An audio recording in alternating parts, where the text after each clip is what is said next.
Rotary club of Bombay north west Malad. आज का दिन बहुत शुभ है। हमारे मेंटर और हमारे बापूजी श्री एल.एम. पटेल, जो हमारे सबके गाइडिंग लाइट है, उनकी आज 118वीं जन्मतिथि है, बर्थडे है। और इस दिन हमने आज ये कार्यक्रम स्पेशली आप सबके लिए रखा है। मैं हूँ डॉक्टर विपुल पटेल। मैं rotary club of Bombay north west Malad का प्रेसिडेंट हूँ। आज हमने ये क्लब, हमारी जो क्लब है वो 52 इयर्स पुरानी क्लब है। और क्लब का मतलब क्लब नहीं है, कम्युनिटी सर्विस क्लब है। यहाँ पे हम लोगों की सेवा कर रहे हैं 52 इयर्स से।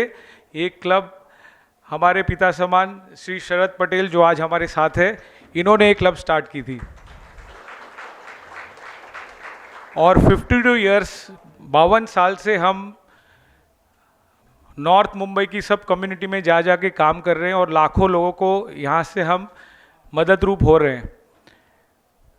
थोड़ा शॉर्ट में आपको बताऊं तो हम यहाँ काफ़ी सारी स्कूल को सपोर्ट करते हैं। हमारे यहाँ पे फर्स्ट और सेकंड और थर्ड फ्लोर पे आई हॉस्पिटल है, जो 30,000 पेशेंट हर साल ट्रीटमेंट यहाँ पे आके लेते हैं। हम लोग फोकस करते हैं education, health, child and mother, ये सब हमारे काफ़ी सारे फोकस एरिया है। क्लीन ड्रिंकिंग वाटर, और इसमें हम सालों से काम कर रहे हैं। आज हमने इस शुभ दिन पर यहाँ पे 4th फ्लोर पे एक स्कूल, कॉलेज और प्रोफेशनल्स के लिए एक रीडिंग रूम की आज ही हमने इनॉग्रेशन की है। ये रीडिंग रूम में 90 बच्चे आके पढ़ सकते हैं और ये एकदम सब्सिडाइज रेट पे इनके लिए पूरा एयर कंडीशन, सबसे आधुनिक तरह से बनाया गया हुआ ये हॉल है। Air condition hall with all amenities, with cafeteria. यहाँ पे बच्चे सुबह 6 से रात को 12 बजे तक पढ़ सकते हैं, अपनी कॉम्पिटिटिव एग्जाम्स दे सकते हैं। मे बी नीट एग्ज़ाम है या चार्टर्ड अकाउंटेंट की एग्ज़ाम है, सबके लिए वो आके यहाँ पे पूरा साल 365 दिन आके पढ़ सकते हैं। और इसका मार्गदर्शन भी हमने, हमारे पूज्य शरद भाई पटेल ने ही हमको मार्गदर्शन दिया और हमने इस पे काम शुरू किया। 7 महीने से लगातार इसके पीछे हम काम कर रहे थे। प्रदीप भाई है, किरण काका है यहाँ पे। और मेन इसका पिलर जो है, जिसने पूरी डिज़ाइन करके इसको बनाया है, वो है हमारे member, past president, architect Sandeep Poracha. इन्होंने सतत रोज आके यहाँ पे ये पूरा रीडिंग रूम रेडी किया है। आप लोग प्रोग्राम के बाद जाके जरूर से देख लीजिए, जिसने देखा नहीं है। Sandeep bhai, please come forward for a minute. I will request Kiran Kaka to please appreciate Sandeep भाई's effort for this project along with Sharad Kaka for this reading room.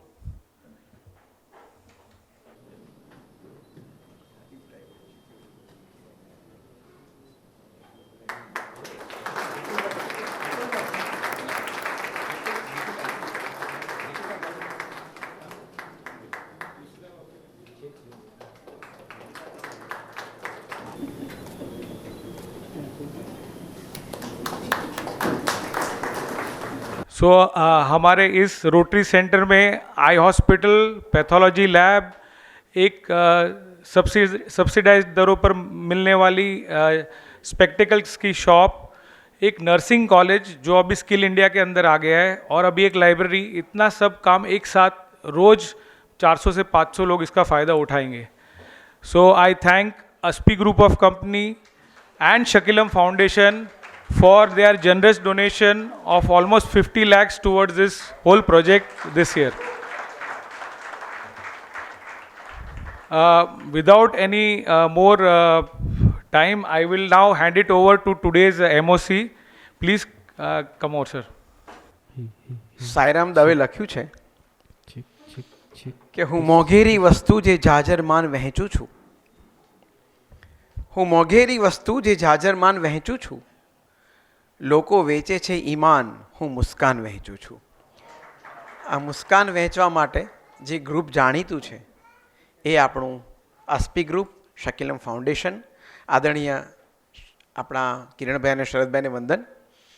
બહુ સરસ વાતો કરી આજે. આજે 2-3 સરસ અવસર છે. એક તો એ કે નીચે લાઇબ્રેરી, તમને ખબર છે, એક પુસ્તક એટલે 1000 મસ્તક, અને એનું વાંચન, એના માટેની જગ્યા. મુંબઈમાં તો જગ્યા જ નથી, ત્યાં વાંચવા માટે આવી સરસ સગવડ કરવી. એટલે મેં એમને કીધું કે હું રિટાયર્ડ થઉં પછી અહીંયા વાંચવા આવીશ તો મને એડમિશન આપજો, કારણ કે આ સરસ જગ્યા છે, પવિત્ર જગ્યા. વાંચવું એટલે લાઇબ્રેરી એટલે બીજી મંદિર પછીની સૌથી વધારે પવિત્ર જગ્યા હોય તો લાઇબ્રેરી છે, અને એ તમે શરૂ કરી. લક્ષ્મીનારાયણ હોલમાં, એટલે લક્ષ્મીનારાયણ જે આપણું મંદિર છે ત્યાં નીચે બેઝમેન્ટમાં એમણે એક સત્સંગ હોલ માટે પણ હવે શરૂઆત કરીને આજે હોલ પણ બની ગયો છે. ત્યાં હવે રોજ સત્સંગ થવાનો છે. એ ગ્રુપ એ અમને આભારી છે. આજે નવસારીમાં જ એક મોટા હોલ માટેનું કાર્ય થયું અને એના માટે પણ ડોનેશન થયું ને, એ હોલ પણ થવાનો છે. તો આટલું બધું કામ એક સાથે આસ્પી ગ્રુપ કરે છે. સમાજના બધા જ લોકોને ફાયદો થાય એ દિશામાં એમણે પગલાં લીધા. એટલે એક સરસ તાળી આ ગ્રુપ માટે, શરદભાઈ માટે અને કિરણભાઈ. ખૂબ આનંદ. અને આવા ગ્રુપ સાથે જોડાવાનો આનંદ, કારણ કે થોડુંક વાઇબ્રેશન્સ આપણામાં આવે તો બની શકે આપણે ભવિષ્યમાં કદાચ એકાદ પગથિયું પણ આપણે કોઈને બનાવી શકીએ. વાત છે લલ્લુભાઈની. આખી જે ગંગોત્રી વહી છે, જે પપ્પા એ આ સંસ્કારો આપ્યા પરિવારને, એક બહુ મુશ્કેલ શરૂઆત હતી લલ્લુભાઈની. એ કારણ કે આમ શિક્ષક તરીકેની શરૂઆત કરી અને 200 રૂપિયા લઈને ઈસ્ટ આફ્રિકા ગયેલા. મજાની વાત એ છે કે ઈસ્ટ આફ્રિકામાં ઉતર્યા ત્યારે 200 રૂપિયા ચોરાઈ ગયા. ખિસ્સામાં 10-15 જે બીજા ખિસ્સામાં રાખ્યા હતા એટલા, અને આટલું કશું બીજું કાંઈ નહોતું. એમાંથી આ સંઘર્ષ શરૂ થયો અને સંઘર્ષ સફળતા સુધી પહોંચ્યો. આજે આપણે એને વધાવીએ છીએ. એ લલ્લુભાઈ છે. એ સંસ્કારો પિતાના, એ લેગસી એ જે જાળવી રાખી છે અને હજી આગળ જાળવવાના છે. એ એમના દીકરા પણ બેઠા છે, એટલે એ પણ આનંદ છે કે એ પછી પણ આ વારસો વહેવાનો છે. તો એ લલ્લુભાઈને વંદન કરીએ. તમને સૌને વંદન કરીને પપ્પા એટલેની વાત કરીએ. પ્રિય પપ્પા, આજે મારા કેટલાક એવા બધા મિત્રો સાંભળવા આવે છે કે પપ્પા એટલે તમે બધા બોલવા વાંચવાના છો, તો જરા અમને પણ રસ છે જાણવામાં. ઓકે. એક બહુ મજાના કવિ છે મનોજ જોશી મન. તો ગઈકાલે એમનો મને ફોન આવ્યો કે પપ્પા વિશે તમે વાત કરવાના છો. મેં કીધું હા. તો મને કે મારી 2-4 લાઈન વાંચશો? મેં કીધું બિલકુલ, મને મોકલાવો, મને ગમશે તો વાંચીશ. પણ મને ગમી એટલે એમની જ લાઈનોથી શરૂઆત કરું છું. બહુ સરસ લાઈનો લખી છે. એમણે કહ્યું છે, મનોજ જોશી મન, જામનગરના કવિ, કે હૂંફ એટલે જો મમ્મી કહીએ તો ગોદડું, તાપણું ને તડકો એ પપ્પા છે. ઠંડક એટલે જો મમ્મી કહીએ તો પવન, વૃક્ષને છાંયો પપ્પા છે. પલળવું એટલે જો મમ્મી કહીએ તો છપછપિયા, ધુબાકા ને વરસાદ એ પપ્પા છે. અને દ્રષ્ટિ એટલે જો મમ્મી કહીએ તો આંખો, ચશ્મા ને દ્રશ્યો એ પપ્પા છે. મંજિલ એટલે જો મમ્મી કહીએ તો આંગળી, ખભો ને રસ્તા એ પપ્પા છે.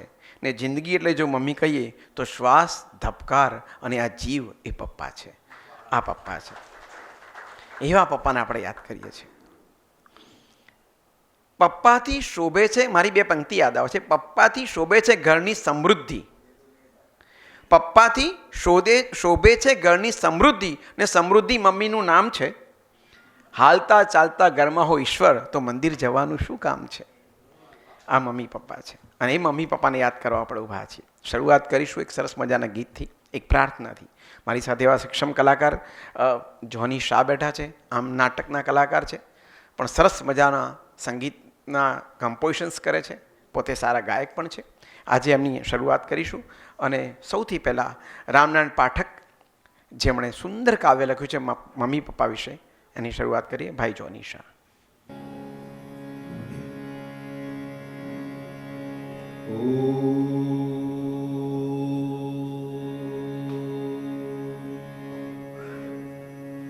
પ્રથમ પરણામ મારા માતાજીને કહેજો રે, માન્યું જેણે માટીને રતનજી. ભૂખ્યા રહી જમાડ્યા અમને, જાગી ઊંઘાડ્યા એવા, કાયાના કીધલા જતનજી.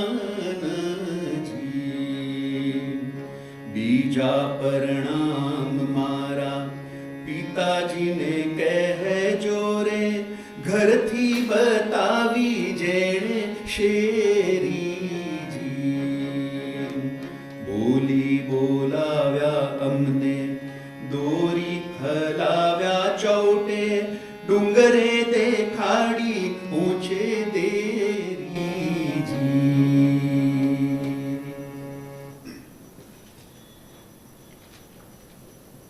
કવિશ્રી નાનાલાલનું પિતૃતર્પણ.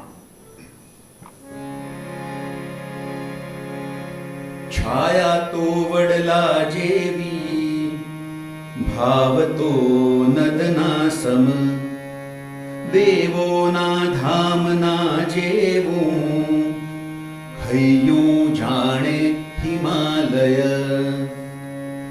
શું શું સંભારું ને શીશી, પૂજું પુણ્ય વિભૂતિએ. પુણ્યાત્માના ઊંડાણો તો આભ જેવા અગાધ છે. નથી આશા વિના આયુ, નથી ડાળી વિના ફૂલ, નથી પૃથ્વી વિના પાયો, નથી માતા વિના કુલ. પિતૃદેવો ભવ પ્રાજ્ઞ, માતૃદેવો ભવ પ્રિય. સર્વે કુલાશ્રમો નિત્યે, હજો એ ભાવનામય, હજો એ ભાવનામય, હજો એ ભાવનામય.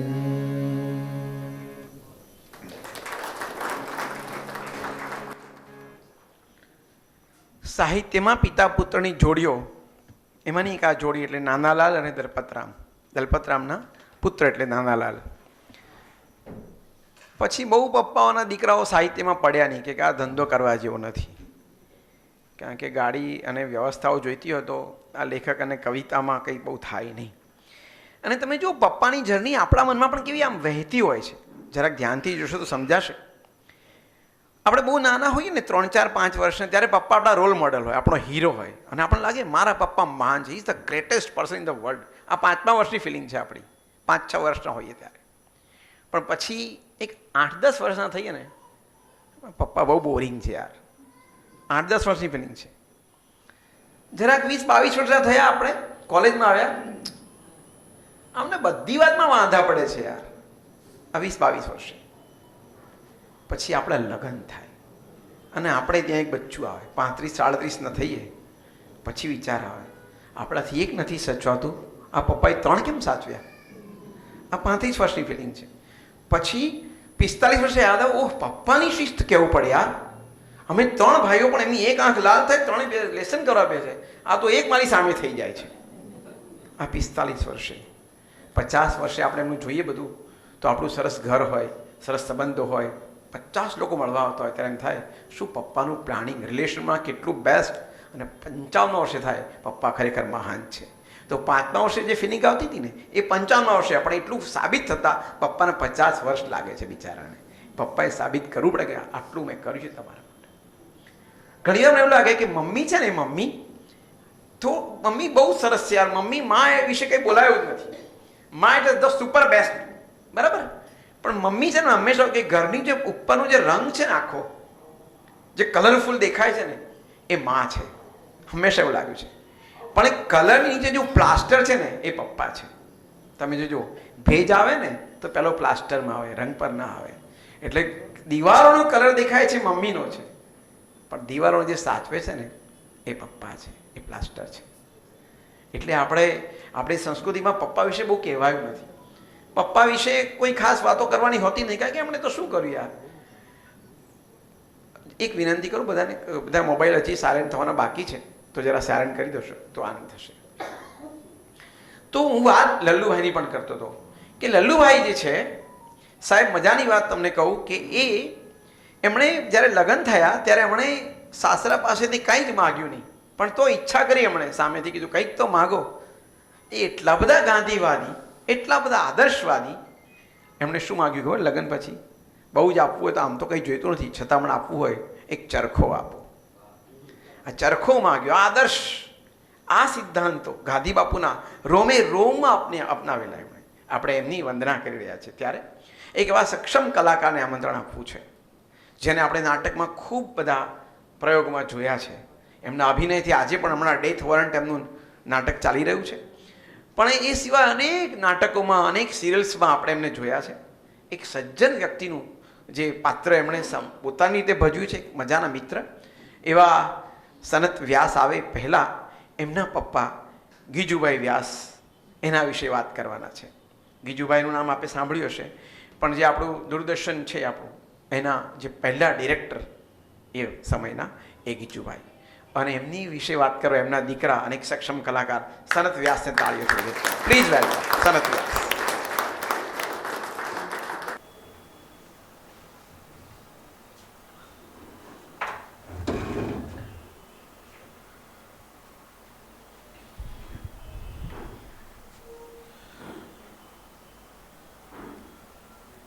પ્રણામ આપ સૌને. સરસ મજાનો કાર્યક્રમ, એટલે પહેલી વખત મને મોકો મળ્યો છે મારા પિતાશ્રી વિશે વાત કરવાની. બહુ આનંદની વાત છે ને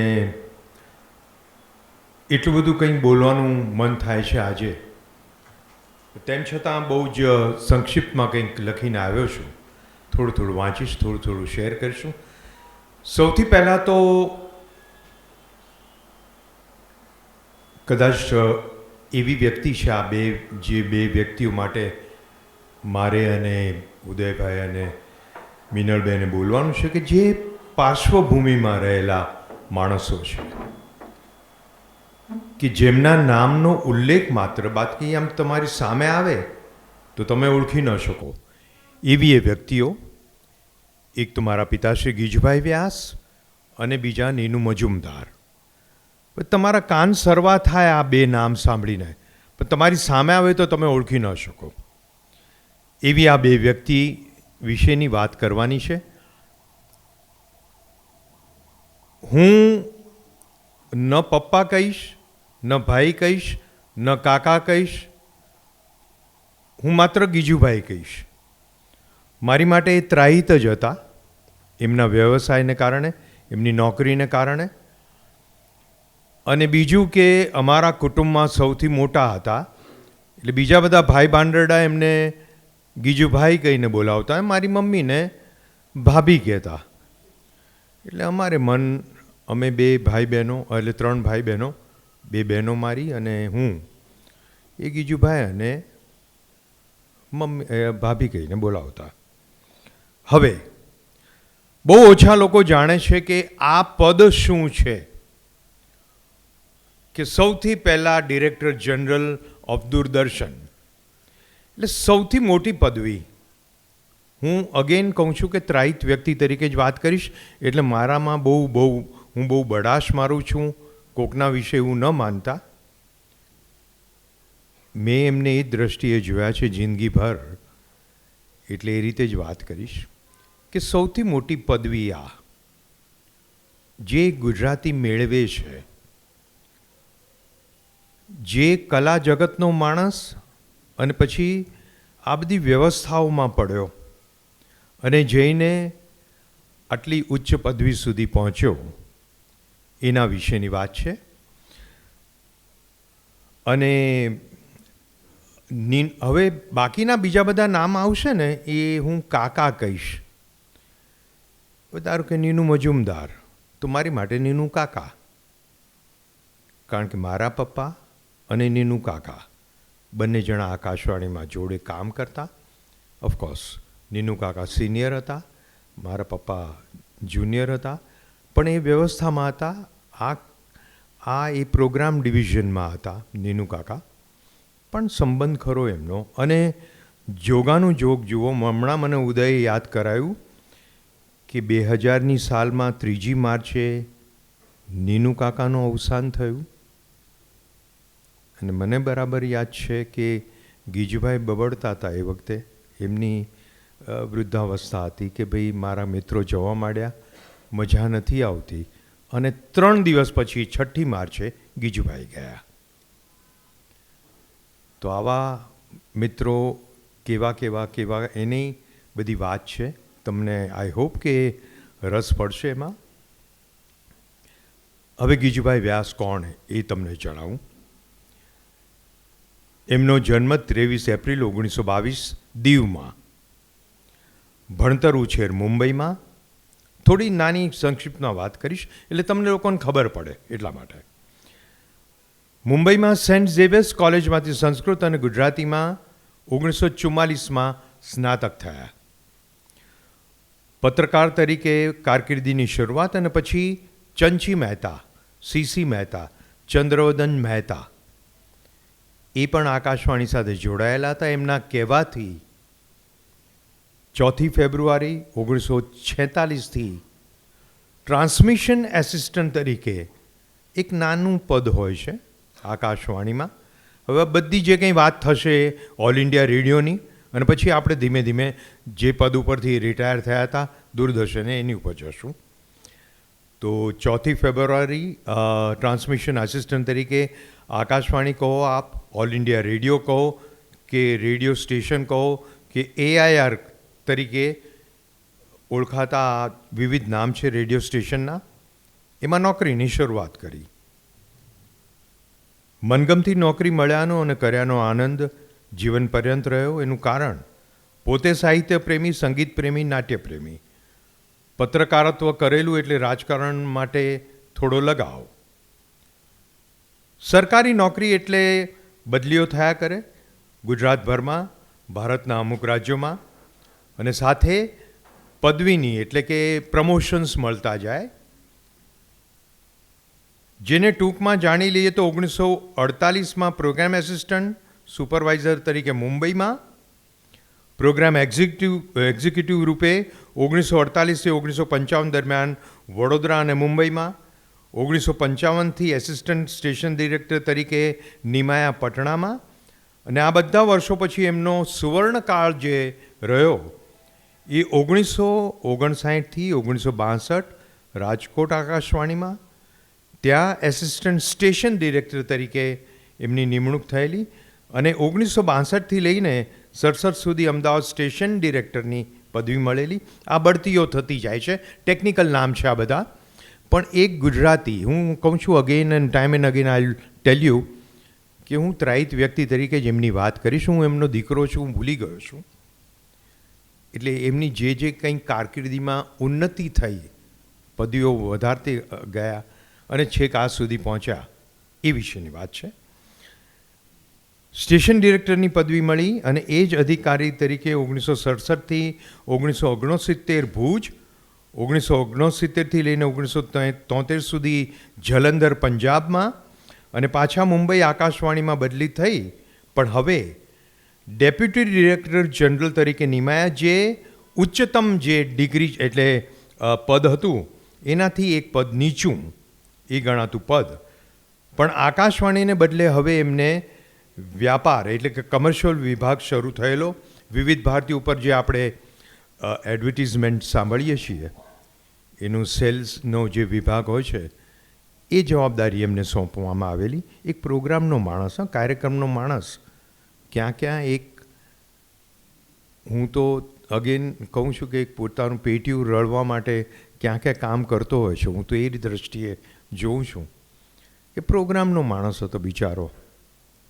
નાટક, સંગીત આ બધું ગમતું હતું એમને, પણ વ્યવસ્થામાં પડેલો એટલે કમર્શિયલ વિભાગમાં. અને એ દરમિયાનમાં તો ઘણી બધી વ્યક્તિઓ, એ જમાનાની મોટી મોટી અમીન સાયાની કહો કે જે કંઈ મોટા મોટા નામો છે આપણે આકાશવાણીના, એ બધી વ્યક્તિઓ એમની ઓળખાણમાં આવી. અને આ જવાબદારી નિભાવતા દૂરદર્શન કેન્દ્ર મુંબઈની શરૂઆત કરવાની જવાબદારી પણ એમના ઉપર આવેલી. અને એ બાદ દિલ્હીમાં રહ્યા 1977થી 1980 સુધી, જેમાં હવે દૂરદર્શનના ઉચ્ચતમ પદ ડાયરેક્ટર જનરલનું પદ ભોગ્યું અને નિવૃત્ત થયા 1980માં. આ એમનો જીવન વૃત્તાંત.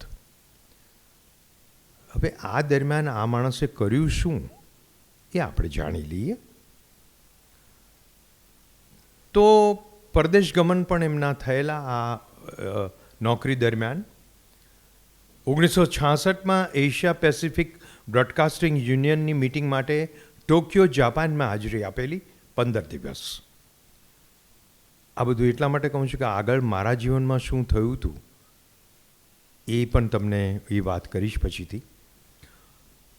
1967માં 6 મહિના માટે બ્રિટિશ બ્રોડકાસ્ટિંગ કંપની એટલે કે બીબીસીમાં ટેલિવિઝન અંગેની તાલીમ, આકાશવાણીમાં હતા ટેલિવિઝનની તાલીમ અપાઈ હતી. 1978માં ઈસ્ટ વેસ્ટ કમ્યુનિકેશન ઇન્સ્ટિટ્યૂટની કોન્ફરન્સ માટે હોનોલુલુ અને એ ઉપરાંત સિંગાપોર, મોરેશિયસ એમાં બધે આકાશવાણીના પ્રતિનિધિ તરીકે હાજરી આપી હતી વિવિધ કાર્યક્રમોમાં. હવે એમને જે નોકરી મળેલી એ નિષ્ઠાપૂર્વક અને પ્રામાણિકપણે એમણે નિભાવેલી. આ નોકરીની શરૂઆત કે દરમિયાન એમણે પોતાનો સાહિત્ય, સંગીત અને નાટ્ય શોખ પોષવાનો ભરપૂર પ્રયત્ન કરેલો. હવે પોતે સ્ત્રીના અવાજમાં ગાતા હતા અને એમની એક ગ્રેમોફોન 2 રેકોર્ડ છે જે મારી પાસે નથી, અનફોર્ચ્યુનેટલી મને આપવામાં આવી હતી પણ કંઈક કરતાં કરતાં તૂટી ગઈ હશે. જે કંઈ જેને મને આપેલી એ વ્યક્તિ હવે હયાત નથી, પણ એમાં સ્ત્રીના અવાજમાં એમને માસ્ટર ગિરજાના નામે ગાયેલું. એ ઉપરાંત એમના કોલેજ મિત્ર, તારી આંખનો અફીણી ગીતના સંગીતકાર અજિત મર્ચન્ટ એમના મિત્ર. હવે એમને એક દીવાદાંડી નામની ફિલ્મ કરેલી અને એમાં ગીજુભાઈએ ચૈતન્યના નામે ગીતો લખેલા. આ બધી આ જે સાહિત્ય પ્રેમની બધી વાત કરું છું, જેની સાથે આ નોકરી પણ એમની ચાલુ. હવે સૌથી મોટી ઉપલબ્ધિમાં અમદાવાદ આકાશવાણી કેન્દ્રમાં હતા ત્યારે મહાત્મા ગાંધીના સત્યના પ્રયોગો નામની આત્મકથાનું દળદાર પુસ્તક દર શુક્રવારે સવારે 7 વાગે 15 મિનિટ માટે લાઈવ વાંચતા હતા. હવે આજે હું આ કાગળ આમ પકડું ને, આ તમને એક કલાકારની એક જે પ્રસ્તુત કરતા હોય છે એની મુસીબત તમને કહું. આ કાગળ આમ 15 મિનિટ પકડું, મારો હાથ દુખવા આવે. એ દળદાર પુસ્તક 15 મિનિટ માટે દર શુક્રવારે લાઈવ, એ પુસ્તક પાછું ફાડીને પાના નહીં, એ લાઈવ આમ કરીને મેં વાંચતા જોયા છે એમને. આવી રીતે વાંચવાના 15 મિનિટ માટે, અને ખૂબ જ બધાને ગમ્યું હતું એ વખતે.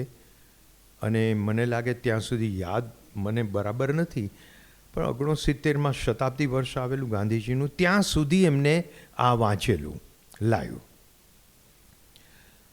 અને સૌથી વધારે પ્રશંસા એમને મળેલી એ મનુબેન ગાંધીની, ગાંધીજીના મોટે ભાગે હું ભૂલતો ન હું ત્યાં સુધી ભાણી કે ભત્રીજી એ હતા, એમની મળેલી. ઉમળકાભેર એમને પત્ર લખીને મોકલેલો. અને આ બધી વાતો અમારી વચ્ચે ગીજુભાઈ કરતા રહેતા એટલે મને યાદ રહી ગઈ છે. અને આ બધા કામ કરતાં કરતાં બીજી ઉપલબ્ધિ સૌથી મોટી એમની એક જીવ પ્રોગ્રામનો, આમ તો વ્યવસ્થાપક હતા, કેન્દ્ર કેમ ચલાવવું, જે ટેકનિકાલિટી હોય એ બધી, લોકોની બદલી કરવી, આ તે બધું. એમાં એક ઉદ્ઘોષક હતા મેલ્વિન ડિમેલો નામના, જેમણે સિંહ ઉપર, ગીરના સિંહ ઉપર એક ડોક્યુમેન્ટરી બનાવેલી, ઓડિયો ડોક્યુમેન્ટરી, દસ્તાવેજી બનાવેલી. એમાં ગીજુભાઈએ મદદ કરી હતી ગીરમાં જઈને. અને એમની સાથે હસમુખ બારાડી કરીને એમના બીજા કલીગ હતા, જે પોતે પણ નાટ્યકાર. મેલ્વિન ડિમેલો અવાજના માલિક, ગીજુભાઈ વ્યાસ અવાજના માલિક, હસમુખ બારાડી અવાજના માલિક. એટલે હું મશ્કરીમાં એમ કહેતો હતો કે આ સિંહણે જો અવાજ સાંભળ્યો હોત તો કદાચ એ ત્રણેય પાછા ના આવ્યા હોત, કારણ કે એ અવાજના માલિક ને. પણ આ તો સિંહનો અવાજ રેકોર્ડ કરવા ગયેલા. એ સિંહનો અવાજ કેમ રેકોર્ડ કરવો એ પણ બહુ રસની વાત છે. એમને એમ તો ક્યાંથી સિંહના અવાજ, કૂતરાના અવાજ આપણે રેકોર્ડ નથી કરી શકતા, તો સિંહના અવાજ તો કેવી રીતે? તો એક મારણ રાખ્યું હોય ઝાડની નીચે. એ મારણને મારવા માટે ત્યાંના જે લોકલ માણસો હોય સિંહને હંકારે અત્યારે બી એવું જ છે. તમે ગીરમાં જાઓ તો એ લોકો સરસ રીતે સિંહને હાંકી શકે. આમ રાડ પાડે એટલે સિંહ આમથી આમ એમને તાબામાં રહે ને જાય. તો સિંહને આ મારણ પાસે મોકલ્યો. એની ઉપર ઝાડ ઉપર એક માઇક્રોફોન લટકાવેલું, એ આ બંને ભેગા થઈને લટકાવેલું, હસમુખ બારાડી અને ગીજભાઈ વ્યાસે. એ માઇક્રોફોનમાં જે અવાજ ઝીલાણા બહુ જ, એટલે એ છાપામાં મેં હમણાં કટિંગ આવ્યું હતું મારા હાથમાં જ્યારે આ બધું લખતો હતો ત્યારે, કે સિંહ જે લોહી ચાટે એનો પણ અવાજ હતો, હાડકાં તૂટે એનો પણ અવાજ હતો, કે બાચકા ભરે એનો પણ અવાજ હતો. અને આ બધી વસ્તુઓ મેલ્વિન ડિમેલો બહુ જ મોટો બ્રોડકાસ્ટર હતો, બહુ જ મોટું નામ. એટલા બધા ખુશ થયા એમની ઉપર કે જિંદગીભર એમને ગીજભાઈ સાથે સંબંધ રાખેલો અને એમને હંમેશા એ માટે શાબાશી આપતા રહ્યા હતા. હવે આ દસ્તાવેજ માટે એમને પારિતોષિક મળેલું ત્યારે મેલ્વિન ડિમેલો એમનો ઉલ્લેખ પણ કરેલો, જે આજ સુધી દિલ્હી જે એ લોકોનું જે ગ્રંથ હોય છે, એ લોકોની જે નોંધ હોય છે દિલ્હી રેડિયોમાં કે દૂરદર્શનમાં, એમાં નોંધમાં ગીજભાઈનું નામ છે. હવે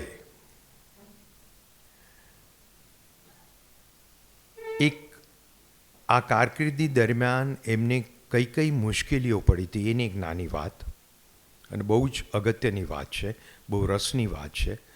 એ વ્યક્તિને આપણે સૌ બહુ સારી રીતે જાણીએ છીએ. એ મહાત્મા ગાંધી, જેમની આત્મકથા એમને વાંચી હતી પછીથી, પણ આ બહુ વર્ષો પહેલાં.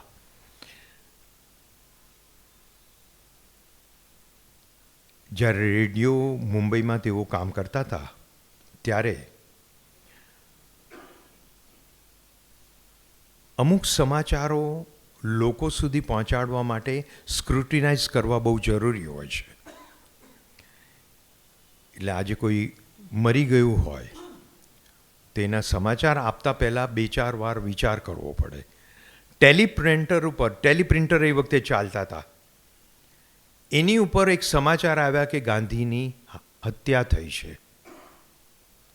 અને એ ગીજુભાઈએ વાંચી.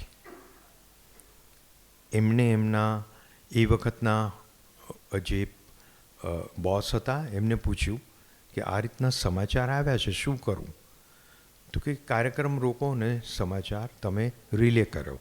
તેમને પોતે રિલે કર્યા અને પછી એમના ઉપર પસ્તાળ પડી કે આવી રીતે દુનિયાભરમાં જેને નોંધ નથી લીધી, ભારતમાં કોઈને કંઈ કહ્યું નથી, અને મુંબઈથી આવા બધા સમાચાર તમે કેવી રીતે આપ્યા? પણ ટેલિપ્રિન્ટર જે હતું એ ઓથેન્ટિક કહેવાય, એ ઓથેન્ટિક હતી વસ્તુ, અને એને લીધે તેઓ બચી ગયા હતા. એ એમની આ કારકિર્દીમાં બહુ મોટી ઘટના થઈ હતી, જે જીવનભર વાગોળતા રહ્યા હતા. એ પછી 1965માં ભારત પાકિસ્તાનનું યુદ્ધ થયું. એ વખતે ભારતની વિરુદ્ધ પાકિસ્તાન બહુ કુપ્રચાર કરતું હતું, એટલે એને દબાવવા માટે એક મોટા ટ્રાન્સમિશનની, એટલે બહુ મોટા રેડિયો સ્ટેશનની જરૂર હતી, જેની અંદર લોકભોગ્ય પ્રોગ્રામો, મનોરંજન, આ તે બધું કરે, અને એની સ્થાપના કરવામાં ગીજુભાઈનો બહુ મોટો ફાળો હતો. 1962માં ચીન ભારતની લડાઈ થયેલી. એ વખતે જુસ્સો ટકાવી રાખવા આકાશવાણી દ્વારા ખુલ્લા મેદાનમાં શૌર્ય ગીત અને શૌર્યવર્ધક વાતને કાર્યક્રમોથી રજૂ કરવા માટે સરકારે કરેલા નિર્ણયનો અમલ અમદાવાદ આકાશવાણીએ કરેલો, અને ગીજુભાઈના નેજા હેઠળ એ સુપેરે પાર પાડેલો. એમાંનું એક શૌર્ય ગીત રજૂ કરવાની હિંમત કરેલી, જેના શબ્દો બહુ ચર્ચિત હતા કે એ મેરે વતન કે લોગો જરા આંખ મેં ભરલો પાણી. અને એની વિરુદ્ધનું બીજું એક ગીત એટલું જ પોપ્યુલર ગુજરાતમાં મને યાદ છે એ વખતે થયેલું કે મેં શહીદ કી માँ હું, મેરી આંખે પાની મત બરસાવો. એટલે આ પ્રકારના પ્રોગ્રામો એ થતા હતા, અને એ એટલે આ બધી એમની ઉપલબ્ધિઓ કહેવાતી હતી. આપણે માટે અત્યારે કદાચ સાંભળીએ તો મજા ના આવે કે શું હવે એમાં તો શૌર્ય ગીત, પણ નહીં, એ વખતે બહુ જ મહત્ત્વ રહેતું હતું એ બધી વસ્તુનું, કારણ કે એક જ માધ્યમ હતું એ રેડિયોનું, બીજું માધ્યમ હતું છાપાનું. એટલે radio was like a film. અત્યારે ફિલ્મ જોઈને આપણે અમિતાભને જોઈને કે દિલીપ કુમારને જોઈને એ હજુ ફિલ્મ એની સાથે સાથે ચાલતી હતી, પણ રેડિયો ઘણું આગળ હતું. એટલે આ બધી જે કંઈ ઘટના હું તમને કહું છું એ વખતે બહુ મોટી ગણાતી હતી, એટલા માટે એનો ઉલ્લેખ કરું છું તમારી આગળ. હવે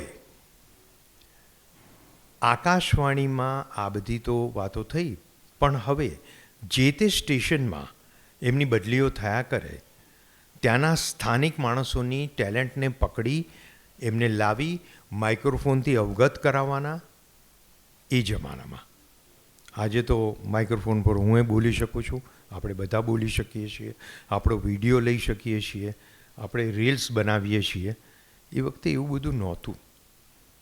ત્યારે એ જમાનામાં આજે લોકકલા, લોક સાહિત્ય, વાર્તાકારો કે મોટા મોટા સાયન્ટિસ્ટ કે આ બધાને આકાશવાણી ઉપર લાવી અને એમની સાથે વાતચીત અથવા નાટક રૂપે, દસ્તાવેજ રૂપે, સંગીત રૂપે આ બધાને ભેગા કરીને આકાશવાણીથી અવગત કરાવવાનું કામ એ રેડિયોના એ સાહેબોનું રહેતું, ત્યાંના કાર્યકરોનું રહેતું. તો 1957થી 1962ના કાર્યકાળ દરમિયાન રાજકોટ રેડિયોમાં વિવિધ વક્તાઓ, વાર્તા કથન કરતા કલાકારોને રાજકોટ રેડિયો પર લાવી એમનું દસ્તાવેજીકરણ કરેલું, જેમાં આપ હવે જે નામ સાંભળશો એ કદાચ એનાથી અવગત હશો. દુલા કાગ, લાખાભાઈ ગઢવી, પિંગળશીભાઈ ગઢવી, દિવાળીબેન ભીલ, દીના ગાંધર્વ, યશવંત ભટ્ટ, અને એ ઉપરાંત તમે કદાચ કહેશો કે હેમુ ગઢવી કેમ નહીં, તો હેમુ ગઢવી રાજકોટના સ્ટાફ આર્ટિસ્ટ હતા. ગીજભાઈના વડપણ હેઠળ કામ કરતા હતા. પછીથી હેમુ ગઢવી થયા. તો એમની સાથે નાનજી મિસ્ત્રી અને કદાચ બીજું એક નામ આપ સૌના ધ્યાનમાં હોય તો સારંગી વાદક સુલતાન ખાં સાહેબ, એ પણ સ્ટાફ આર્ટિસ્ટ હતા, જે અત્યારે ભારતનું બહુ મોટું નામ ગણાય છે. તો આ બધાને લઈને એ વખતે લોકસંગીત, લોકકથા આ બધાના રેકોર્ડિંગ કરાવ્યા. ત્યાંના લોકલ માણસો જયમલ પરમાર, ઉપેન્દ્ર ત્રિવેદી એટલે આપણા ફિલ્મ જગતના નહીં પણ સંગીતકાર હતા રાજકોટ રેડિયો ઉપર, જેમને હેમુ ગઢવી અને દીના ગાંધર્વના રેકોર્ડિંગ્સ બધા બહુ કર્યા. આજે આપણે જે ગાઈએ છીએ કે જે પોપ્યુલર્સ કે બીજા યુગમાં રાણી તુવતી, હંસલીને જે કંઈ લોકગીતો છે એ બધા ગાઈએ છીએ, એ બધા એ વખતે રેકોર્ડ થયેલા જે આજે આપણે પોપ્યુલરની ગાઈએ છીએ. અને ઉપેન્દ્ર ત્રિવેદી, હરસુખ કિકાણી એક હાસ્યકાર હતા, અને ભાસ્કર વોરા, ગાર્ગી વોરા, અત્યારે જો તમે નામ જાણતા હો, તેના દાદા મોટા કવિ હતા. હૈયાને દરબાર નામનું એક એમનું મોટું એક ગીત હતું, લતા મંગેશકરે ગાયેલું. એટલે આવા મોટા મોટા માણસો જે એ બધા આકાશવાણી રાજકોટ સાથે એ સંકળાયેલા હતા અને ગીજભાઈ સાથે બધા કામ કરતા હતા.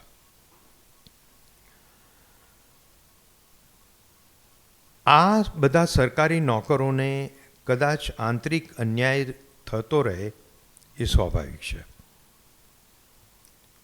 એટલે આ બધું કામ કરવા છતાં એ લોકોના પદવી જે વધતી જાય એની માટે બહુ અંતરાયો આવતા હોય છે. પોલિટિક્સ જેને કહીએ છીએ દરેકમાં હોય, આર્મીમાં હોય, રેલવેમાં હોય, નોકરિયાત જ્યાં જ્યાં હોય ત્યાં બધે હોય જ છે. તો ગીજુભાઈ સાથે પણ એવું થયેલું, અને એના 2 દાખલા હું તમને આપું. તો 1966 દરમિયાન BBC ટીવી ટ્રેનિંગ માટે જેમને 6 મહિના લંડન મોકલાયેલા, એમની બદલી ભુજમાં કરવામાં આવી. ટીવી માટેની ટ્રેનિંગ આપવામાં આવી હતી અને મોકલ્યા ભુજમાં. જ્યારે એ દરમિયાન દિલ્હી ટીવી વિકાસ પામી રહ્યું હતું, જ્યાં એમને મોકલવા જોઈએ એને બદલે એ એમને પણ એ અંગેનો કોઈ પણ એમને અસંતોષ લાઈફ દરમિયાન નહોતો રહ્યો. એ હું એનો સાક્ષી છું. કોઈ દિવસ એમની વાતમાં મેં સાંભળ્યું નથી કે યાર મારું આમ કર્યું ને આમ કર્યું, એવું કોઈ દિવસ નહીં. અને એક વખત તો ચેરાપુંજીની બાજુમાં આવેલા કરશોંગ નામના ગામમાં પણ બદલી થયેલી, જ્યાં 500-600 ઇંચ વરસાદ પડે છે. ત્યાં કરશોંગમાં પણ એટલું જ એ રેડિયોને ડેવલપ કરવાનું હતું, પણ સમાવ ધી અધર કારણ શું છે ખબર નથી, પણ બદલી એ બંધ થયેલી. પણ તેમ છતાં એટલું કહેતા મને યાદ છે કે ચાલો છોકરાઓ, વરસાદ તમને ખૂબ પડતો દેખાડીશ, ચાલો ત્યાં જવાનું છે. એટલે આવો સંતોષ એમને રહેતો હતો. હવે મારી સાથેના સંસ્મરણો હંમેશા શિસ્તપાલક હતા, પણ હું જેવો યુવાન થયો એટલે મારા મિત્ર જેવા બનીને રહ્યા. અને બહુ જ ઓછા બોલા હતા, ખાલી આંખથી જ કામ કરતા હતા. કરડાકી ભરી નજરો એટલે સમજી જવાનું સાહેબનો મૂડ આજે ખરાબ છે, વગેરે વગેરે. આ બધું છતાં તમે માનશો ફિલ્મી ગીતો પ્રત્યે એમને બહુ સૂગ હતી. બીના કા ગીત માલા આવતું હતું, ખબર છે આપ સૌને? એ સાંભળવા ન દે અમને. અમારા ઘરમાં રેડિયો હતો, સાંભળવા ન દે. અમે લોકો પડોશીના ઘરમાં જઈને સાંભળતા હતા. એટલે એમ કે ફિલ્મી ગીતો આ તે. હું એનો વિરોધી હતું અને હજુ સુધી રહ્યો છું કે એ બી એક ક્રિએશન છે. ફિલ્મ ગીત પણ એક ક્રિએશન છે, એમાં વિરોધ છે ને આટલો બધો, હું એમ માનતો હતો. હું બોલી નહોતો શકતો. પણ એક પિતા તરીકે બહુ જ સાલસ હતા. અને મને મજા એ આવતી હતી કે હું જે કોઈ સમારંભોમાં કે આકાશવાણીમાં કે કોઈને મળું તો બિકોઝ એ એમની પદવી હતી મોટી, એટલે એમને જે માન મળે એ છોકરાને પણ મળે. અરે વાહ વાહ, સાબ કા લડકા હે, સાબ કા લડકા હે. એટલે મને પોરસાતો હતો હું, મને એ મજા આવતી હતી. એમ કરતાં કરતાં પણ આ પોરસાઓનું અલગ છે, પણ આ બધા કલાકારો અમારે ત્યાં આવતા જતા રહેતા હતા. જેમાંના સલીલ ચૌધરી કૌમુદીમાં આવ્યા છે જલંધરના દિવસોમાં, જગજીતસિંહ આવ્યા છે, દિલીપ ધોળકે આવ્યા છે, અજીત મર્ચન્ટ આવ્યા છે, યોગીજી મહારાજ આવ્યા છે, આકાશવાણીમાં આવેલા હતા, અમારા ઘરે પધરામણી કરેલી. એટલે આ બધી વ્યક્તિઓ આવતી જતી રહેતી હતી. એના સંસ્કારો, એની વાતો. અમૃત ઘાયલ આવતા હતા, અને આ બધા કવિ મિત્રો આવે, સંગીતકારો આવે, બધી જેટલી તમે ફિલ્ડ જુઓ એ બધા. વિક્રમ સારાભાઈ, તેમને સામે જોયા છે.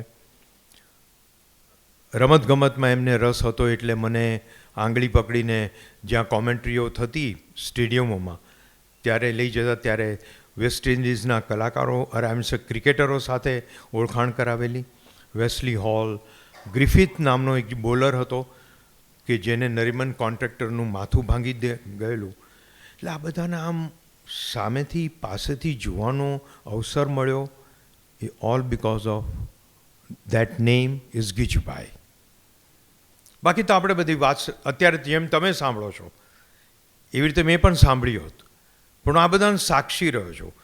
અમૃત ઘાયલ એક મહેફિલમાં કહેવા, અમૃત ઘાયલ મારા ઘરમાં કહેવા, સલીલ ચૌધરી બહાર કહેવા અને મારા ઘરમાં કહેવા, બેગમ અખ્તર બહારના કહેવા, મારા ઘરમાં કહેવા.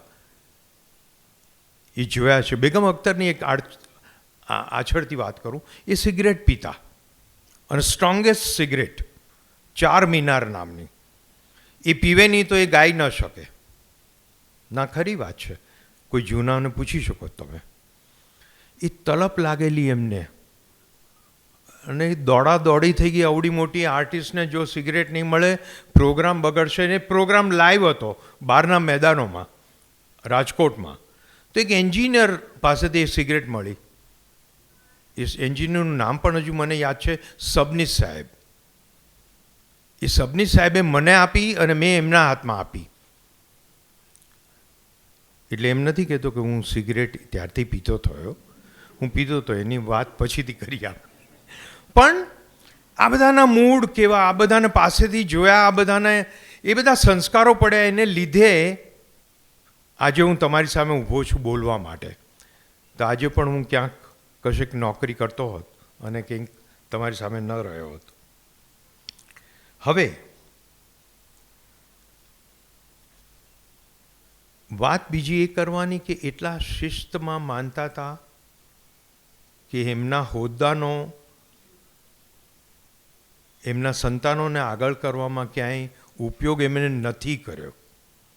આપણે અત્યારે નેટિઝમ વિશે વાત કરીએ છીએ કે ફિલ્મના કલાકારો હોય, એમના દીકરાઓ ફિલ્મમાં આવે તો એક તમારામાં પોત હોય ત્યાં સુધી એ લોકો સ્વીકારે, પછી ન હોય તો એવા ઘણા દાખલા જોયા છે આપણે, ફિલ્મી કલાકારોના, સંગીતકારોના, બધાને જોયા છે આપણે. તેવું કદાચ મારામાં પણ થયું હોત. પણ આ વર્ષો દરમિયાન હું ભણતર મારું પૂરું કરીને મુંબઈમાં પાછો આવ્યો. ગીજુભાઈ સાથે ફરી હરીને મુંબઈમાં ગ્રેજ્યુએટ કરીને પાછો આવ્યો. મને દૂરદર્શનમાં નોકરી મળી. એ પણ એક નાટક માટે હું ગયેલો એ માટે. અને એ નોકરી જ્યારે મળી ત્યારે એમને પૂછવામાં આવેલું કે ભાઈ આ સનતને અમારે ત્યાં એબ્સોર્બ કરીએ છીએ તો તમારે કંઈ વાંધો નથી ને? તે કે હું આકાશવાણીમાં છું, ભલે ને દૂરદર્શનમાં કામ કરે. પણ આગળ એવું બન્યું કે દૂરદર્શનના ડિરેક્ટર થયા. એ વખતે મારી નોકરી એમને છોડાવેલી. એટલે કે નહીં, આ મોટી પદવીનો માણસ છે, એનો દીકરો અહીંયા છે, તું નોકરી છોડ. ત્યાં સુધીમાં મેં મારો ઇન્ટરવ્યૂ આપી દીધેલો પરમનન્ટ થવા માટે, પણ એ પદ પણ મેં જવા દીધું. એ દરમિયાનમાં બધું ઘણી બધી આગળ પાછળની વાતો છે, એટલે એવું કંઈ આજીવિકાનો મારે કોઈ પ્રોબ્લેમ થયો નહીં. કર્ણાટકમાં કામ કરતો હતો, કમર્શિયલ રેડિયોમાં જે એડવર્ટીઝ આવે એમાં મારી અવાજ આપતો હતો. આ તે બધું આ જ ક્ષેત્રનું જ કામ કરતો હતો, કારણ કે બધા સંસ્કારો પડેલા, એટલે એ રીતે વાંધો ન આવ્યો. પણ એમને આ રીતે મને રોકેલો. અને દૂરદર્શનમાં એવું થયેલું કે એટલે હું હવે મારી વાત એ કરું કે દૂરદર્શનમાં જે કંઈ પ્રોગ્રામો થતા એમાં એ વખતે બધા નવા હતા. નવા હતા એટલે બધા શીખતા હતા અને એકબીજાની જરૂરત રહેતી હતી. એમાંના એક પ્રોગ્રામ મેં નોકરી છોડી દીધેલી, પણ મને આ દૂરદર્શનમાં બોલાવવામાં આવેલો. મિનલબેન કદાચ અત્યારે નથી, બહાર ગયા છે. આવો મારી સાથે નામનો એક પ્રોગ્રામ આવતો હતો, એને વોટ્સ અ ગુડ વર્ડ નામનો પ્રોગ્રામ આવતો હતો. એ બંનેને પ્રોડ્યુસ કરવા માટેના જે નિર્માતાઓ, જે દિગ્દર્શકો હતા, એ દૂરદર્શન પર એમની બદલી થઈ ગયેલી બહાર ક્યાંક.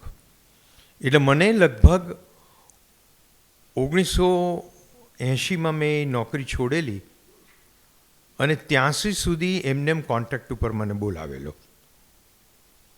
અને 83 પછી મેં એ નોકરી છોડી અને પછીથી હું નાટકોમાં ને એમાં જ હતો. પણ આ દરમિયાનમાં ગીજુભાઈ વ્યાસ એ બધી ઘણા બધા અનુભવો લઈ રિટાયર થઈ અને મુંબઈમાં હતા. અને છેલ્લી એમની વાત એ કે જેમને આ આકાશવાણીનું આ કામ, આ દૂરદર્શનનું કામ, જે એમને કામ લાગ્યું, જે ઇન્દિરા ગાંધીની હત્યા થયેલી, હિતેનભાઈ, જ્યારે ચિત્રલેખા મેગેઝિને એમનું લાઈવ કવરેજ લખવા માટે એમને ખાસ દિલ્હી મોકલેલા. અને એમની નજર સામે અનેક, માફ કરે ભગવાન, પણ શીખોની હત્યા થતી એમને જોયેલી એમની સગી આંખે. તો આ બધા એ એક વ્યક્તિ કઈ કઈ રીતે આગળ વધે છે, કઈ રીતે પોતે મોટું નામના કરે છે, એની આ નાની મસ્તી તમારી આગળ અને જે ડિરેક્ટર પદે પહોંચ્યા એની વાત કરવાનો જે મોકો આપ્યો આપ સૌએ સાંભળ્યો. અને કદાચ કંઈક આવા સરકારી નોકર માટે તમને માન ઉપજ્યું હોય તો એમનું મોટું માન છે. Thank you very much. Thanks a લોટ.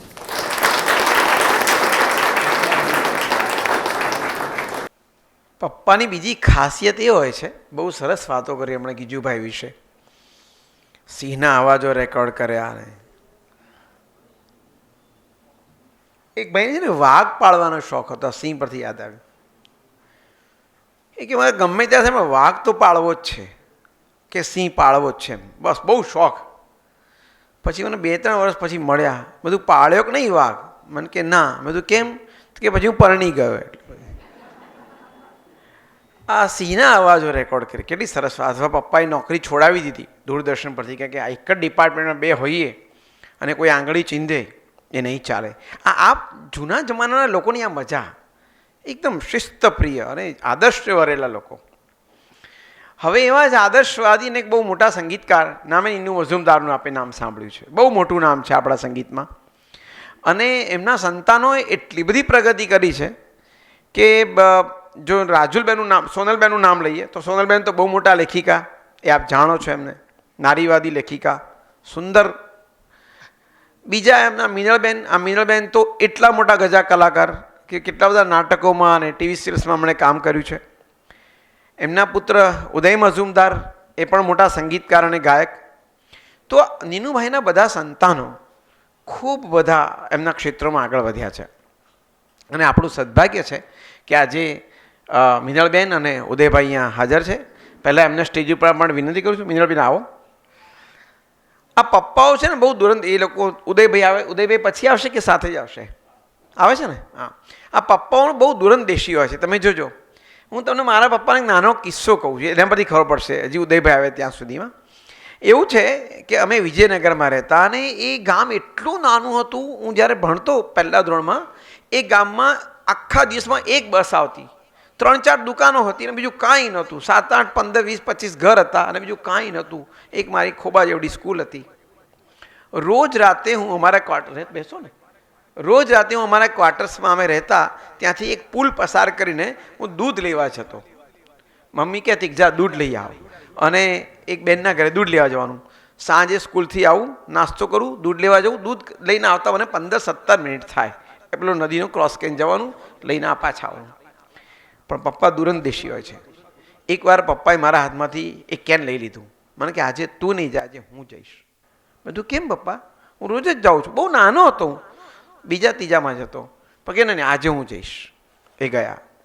એ દિવસે રાતે, જૂનનો મહિનો હશે કે જુલાઈનો યાદ નથી મને, ધોધમાર વરસાદ પડ્યો.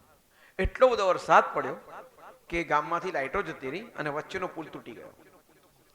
સો ધેર વોઝ નો કોમ્યુનિકેશન. ખબર મમ્મીને અમને એટલી ખબર પડી કે બધું તૂટી ગયું છે ને 2-4-15 માણસો તણાઈ ગયા છે.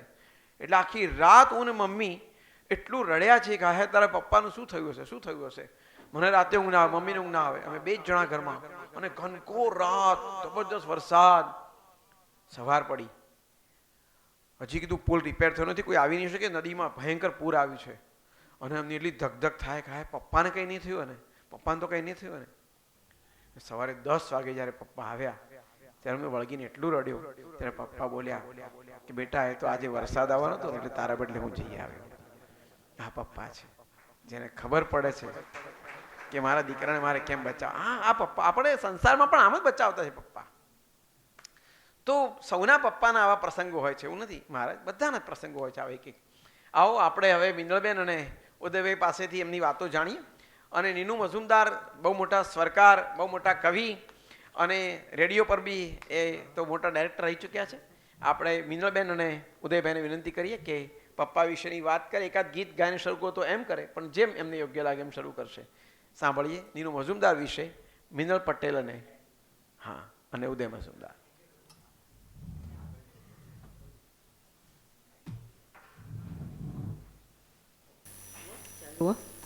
સંભળાય છે? હા, મારા પપ્પાની વાત ચાલુ કરું ને એ પહેલાં મારે સનતના પપ્પાની વાત એક કેવી છે. એ હું જે નાટકમાં ઉતરીને કોન્ફિડન્સથી નહીં આવડતું તો આગળ ચાલી, એમાં ગીજુભાઈનો બહુ મોટો ફાળો છે. એ ડ્રામા સેક્શનમાં હતા જ્યારે, ને હું નાની હતી ત્યારથી ચિલ્ડ્રન્સ પ્રોગ્રામમાં ને ભાગ લેતી હતી. એકવાર મને મોટા લોકોના નાટક માટે બુકિંગ આવ્યું, એટલી કે મને આમ ટેબલ મૂકીને ઊભી કરવી પડી હતી માઇક માટે. વાંચતા આવડતું હતું એટલે 7-8 વર્ષની હઈશ કદાચ. તો એ પ્રાગજી ડોસાનું નાટક હતું. એ વખતે લાઈવ થતા હતા, રેકોર્ડ નહોતા થતા પ્રોગ્રામો. રાતનું નાટક હતું. એટલે પત્યું પછી હું નીકળી ત્યારે ચોથા માળે ત્યાં એકાઉન્ટન્ટ જનરલની ઓફિસમાં ચોથા માળે ઓલ ઇન્ડિયા રેડિયોના એ હતા. તો બહાર ગીજુભાઈ ને મારા પપ્પાની સાથે ઊભા હતા અને એમનું વાક્ય જે હજુ મારા કાનમાં ગુંજે છે કે ક્યાં છે મારી હિરોઈન. ઓહો હો, મને આમ અદ્ભુત. અને હજુ પણ મને ઘણીવાર એમ લાગે કે ગીજુભાઈ કહે છે કે તું હિરોઈન છે, તું હિરોઈન છે. અને બીજી એક વાત કે એટલે નાની છોકરીને આટલો કોન્ફિડન્સ આપ્યો એમણે. અને બીજી એક વાત કે મોરબની થનગાટ કરે જે ગીત છે એ વિશે સૌથી પહેલાં હું નાની હતી ત્યારે મેં ગીજુભાઈ પાસે સાંભળેલું કે આ રવિન્દ્રનાથ ટાગોરનું ગીત છે, ઘણાને નથી ખબર હજુ સુધી. અને એનો મેઘાણીએ લોકશૈલીમાં કરેલો ભાવાનુવાદ છે. પણ એ મોરબની એટલી સુંદર રીતે એમણે મને આ સંભળાવેલું, મોરબની થનગાટ કરે. એટલે ગીજુભાઈને 100 સલામ.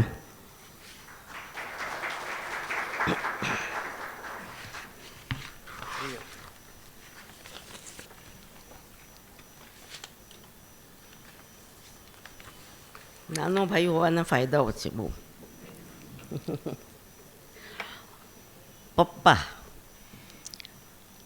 પપ્પા એટલે અમારે આનંદ, રમૂજ, સંગીત, ગીતો અને બાંસુરી. પપ્પા વાંસળીઓ વગાડતા હતા. જ્યારે શરૂ કરી એમણે ત્યારે વાંસળી વગાડતા હતા. એટલે અમારા ઘરમાં એક કબાટ હતું, પેલું ઉપર આમ ડટોક કરીને બંધ કરવાનું, મને યાદ છે. તો એમાં 5-6 બધી વાંસળીઓ હતી, જુદા જુદા રંગની ને જુદા જુદા શેપની. ને મૂડમાં આવે ત્યારે એમાંથી કાઢે અને વગાડે. એટલું સુંદર વાતાવરણ લાગે, એ અદ્ભુત લાગે. એટલે ગમે તેવો મૂડ હોય, કંઈ કકળાટ થયો હોય તો પણ, કકળાટ થાય નહીં જનરલી પપ્પા સાથે, પણ કાંઈ પણ બાવઢી હોય કે કંઈ પણ બહુ મજા આવે એમ. તો એટલે જનરલી અમારી બહેનપણીઓને બધાની જોડે સ્કૂલમાં જે હોય એના ઘરે જઈએ તો કે ચલો પહેલાં જલ્દી કરી લો, પછી બાપુજી આવી જશે. નહીં, બાપુજી આવી જશે પછી આમ નહીં કરે, ને બાપુજી આવી જશે પછી એમ નહીં કરાય. તો મને બહુ નવાઈ લાગે, કારણ કે અમે પપ્પાની રાહ જોતા હોઈએ બારી પર ચડીને, પપ્પા ક્યારે આવશે. તો બાની ફરિયાદ કરીએ, વડી હોય કે કાંઈ ધબ્બો માર્યો હોય તો પપ્પાને નાકા પર જઈને બેસી જઈએ, આમ ના જેવું હતું બેન્ચ જેવું ત્યાં, ને પપ્પાની સાથે આંગળી પકડીને ફરિયાદ કરતાં કરતાં પાછા આવીએ. તો એની મજા હતી. અને સ્કૂલમાં હું હતી ને નાની, એ સૌથી પહેલું મારું ડેબ્યુ નાટકનું થયું હતું. એમાં એક હતો રાજા, એને 2 રાણી, એક મનમાની ને બીજી અણમાની. એના પર આખું બધું એક્ટિંગ કરવાનું હતું. મને અણમાનીથી રાણીનો રોલ મળ્યો હતો. તો દુઃખ તો બહુ થતું હતું, પણ પેલો મસ્તો એટલો હતો ને નાટકમાં કરવાનો, એટલે કર્યું. એ પપ્પાને ખબર કે આને જરાક બરોબર નથી, મજા આવતી અણમાનીથી. એટલે પપ્પાએ મારા માટે એક ખાસ ગીત લખ્યું, બાળગીત, ત્યાં એસેમ્બલીમાં ગાવા માટે. પછી ઘણા બાળગીતો લખ્યા છે, પણ સૌથી પહેલું બાળગીત મારે માટે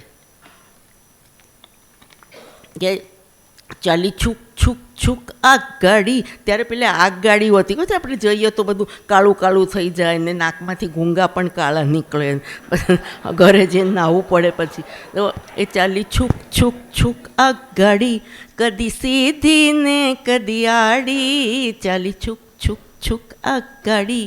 પેલા સદીઓથી ઊભા ઝાડ દોડ્યા, ગોળ ફરતી ધરતી સાથ જોડ્યા, જોડ્યા ખાડા ને ખડિયા, જોડી ખાડી, ચાલી છુક છુક છુક આ ગાડી. वाह, हेलो, मैं भी बोलने वाला हूँ. चालू, लेकिन अच्छा ठीक है. તમે ચાલી છુક છુક, ચાલી છુક છુક છુક આ ગાડી, કદી સીધી ને કદી આડી, ચાલી છુક છુક છુક આ ગાડી. ગયો જમાનો છુગ્ગાડીનું આવ્યું એરોપ્લેન, ગયો જમાનો છુગ્ગાડીનું આવ્યું એરોપ્લેન, ઉડો હવામાં છુગ્ગાડીને પડતી મૂકો બેન, હવે તો આવ્યું એરોપ્લેન, હવે તો આવ્યું એરોપ્લેન. એટલે હું જ્યારે બાલ્યાવસ્થામાં આવ્યો ને ત્યારે આવી ગયું હતું. એટલે એમને માટે છુગ્ગાડી લખેલું ને મને કહે કે હવે છુગ્ગાડીને પડતી મૂકો, હવે તો આવ્યું એરોપ્લેન. અને પાછું બેનને સંબોધીને, અને હા, એ તો પાછું સંબોધીને આ લોકોને, બેનને સંબોધીને એને લખ્યું. કારણ કે ઘરમાં હું આ ગાઉં તો હું ભાઈ તો ન જ કહી શકું, કારણ કે અમે ઘરે પપ્પાને ભાઈ નહોતા કહેતા, એટલે બહેનો જ હતી, એને સંબોધવું પડે. અને એટલે હવે આમાં જે વાતાવરણ ને બધા વિશે તો મિનળબેને વાત કરી લીધી.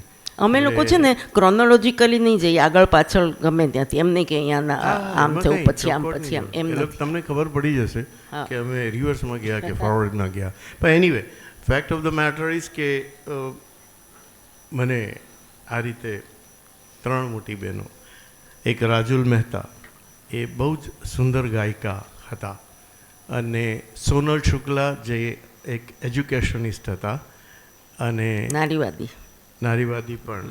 મુંબઈમાં વિમેન્સ એક્ટિવિટી જે શરૂ થઈ, વિમેન્સ સેન્ટર, એ એમના ઘરમાં આઈ થિંક 70ના દાયકામાં શરૂ થયું હતું, અને ત્યાર પછી એમણે પણ ઘણું બધું કામ કરેલું. એનીવે પણ હવે એ આપણી વચ્ચે નથી રહ્યા. 2021માં એમણે વિદાય લીધી. પણ વાચા નામની સંસ્થા કરી, જે એમણે છોકરીઓને, એટલે બસ્તીની છોકરીઓને બધે, આમે છોકરીઓને વાચા બહુ માંડ માંડ મળતી જાય છે. તમને કોઈ મુર્મુને સાંભળ્યા છે આપણા પ્રેસિડેન્ટને? હા, બાકી તો એમને વાચા છે એટલે સરસ, અને એમને એ અધિકાર છે એ બોલવાનો. હવે એમણે વાચા જે કાઢી એ આટલી બધી છોકરીઓને નાની નાની ઘરમાં પણ તે વખતે ના આપે, અને ખાસ કરીને બસ્તીમાં. તો એનાથી એમણે આજની તારીખમાં અબાઉટ 1,500 બસ્તીની છોકરીઓ, એ લોકો કોઈ MBA છે, કોઈ ડૉક્ટર છે, કોઈ ચાર્ટર્ડ એકાઉન્ટન્ટ છે, આ રીતે બધી આગળ વધી છે. અને વાચા એટલે જેને વાચા ન હોય એને આપી, એવું એક સંસ્થાનું નામ રાખવું એ પણ બહુ પોએટિક હતું.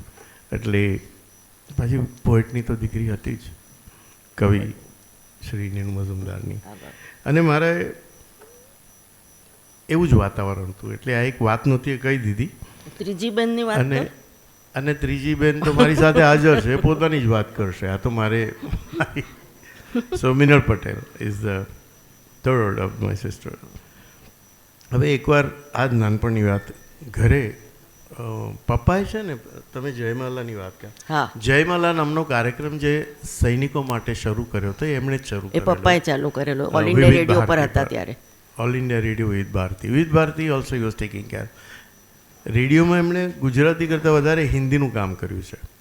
તો એકવાર ઘરે ફોન આવ્યો, એટલે હું ઘણો નાનો, એટલે તમને ખ્યાલ હશે કે બધા બચ્ચાઓ તરત ફોન આવે એટલે ઉપાડે. Nobody has a right to pick it up. મેં ઉપાડ્યો. સામેથી હલો નીનુભાઈ હે? મેં આપ તમે કોણ? તો કે હું મુકેશ. તે વખતે ગીત એ ડમડમ ડીગાવાલા, તો કે હા ગાઈએ ગાઈએ. તો એ ગાતા હતા અને હું સાંભળતો હતો. ત્યાં એમણે ગાયું ફોન પર, ડમ ડમ ડીગા ડીગા મૌસમ ભીગા ભીગા બિન બિયે મેં તો ગિરા હાય અલ્લાહ. તો આ થયું ત્યાં, એટલે એમાં પપ્પા આવ્યા ક્યાંકથી કે આ શું છે, કોણ છે? તો કે મુકેશ. હું કાંઈ બોલ્યો નહીં. આમણે કેવું હોય કે મુકેશને બોલ્યા છે, લાવ લીધો, પણ પછી કંઈ વઢ્યા નહીં કે મને આમ કેવું. પણ મને આમાં એક નાનો પ્રસંગ યાદ આવે છે, હું તરત કહી દઉં. પંડિત ભીમસેન જોશીજીનું એક એમની આત્મકથામાં એમણે લખ્યું છે. એમને પૂછવામાં આવ્યું કે તમારું બેસ્ટ પરફોર્મન્સ કયું? તો એનીવે મેં પહેલાં પેપર ફોડી કાઢ્યું. ભીમસેનજીને આદત હતી કે રોજ સવારે પૂનામાં ચાલવા નીકળે, વહેલી સવારે 5, 5:30, 6નો ટાઈમ હોય, એટલે બધા જ બચ્ચાઓની સ્કૂલનો ટાઈમ હોય. એટલે એ નીકળ્યા હતા, એક છોકરું ઊભું હતું. તે વખતે એક મિલે સુર મેરા તુમારા, જો બધાને ખ્યાલ હોય તો એ ચાલતું હતું. તો પેલો નાનો છોકરો એકદમ આમ અવાક થઈ ગયો, ઓહ એ તુમી જ તો મિલે સુર મેરા તુમારા? તો કે હા, મણ પેલો છોકરો ગાવ. એટલે એમણે ગાવાનું શરૂ કર્યું, મિલે સુર મેરા તુમારા. ત્યાં એમના જે ફાધર, એમના પપ્પા કંઈક છોકરા ગયા છે લેવા એ છોકરાના, તે એ પાછા આવ્યા ને એ એકદમ સ્તબ્ધ થઈ ગયા કે ભીમસેન જોશી ગાય છે ને મારો ટેણી ઊભો સાંભળે છે. એટલે ઈ વોઝ એ કે અરે પંડિતજી સર યાદ એ કે નહીં સુનને દો. અને આ પ્રસંગને એમણે એમના શ્રેષ્ઠ પરફોર્મન્સ તરીકે આ લખ્યું છે, વિચ ઇઝ એટલે આમાં એ પંડિતજીની પણ કેટલી મહાનતા છે કે. અને આ તો આ એક વાત છે. એટલે મુકેશે જે ગાયું હોય કદાચ એને માટે પણ સારું હશે એવું લાગે છે. I don't know, maybe Mukeshbhai would have fell the same. Anyway, અને પછી એટલે એ તો ઉદારમતવાદી પણ બહુ હતા. હવે એક બીજી નાનકડી વાત છે પણ એ પછી ક્યારેક કહીશું. એકવાર મેં પપ્પાને પ્રશ્ન કર્યો, હે પપ્પા હું શું બનું? જે જનરલી બધા છોકરાઓ ક્યારેક કોઈને કોઈ વાલીને પૂછ્યું હશે કે મારે શું કરવું છે, એન્જિનિયર, ડૉક્ટર, આ તે બધું ઘણું હોય છે. તો મને કે તારે જે બનવું હોય તે બનજે, પણ જો પૂછ્યું છે તો કહું કે પ્રામાણિક, નિષ્ઠાવાન અને ચારિત્ર્યવાન, બસ એટલું જ જોઈએ.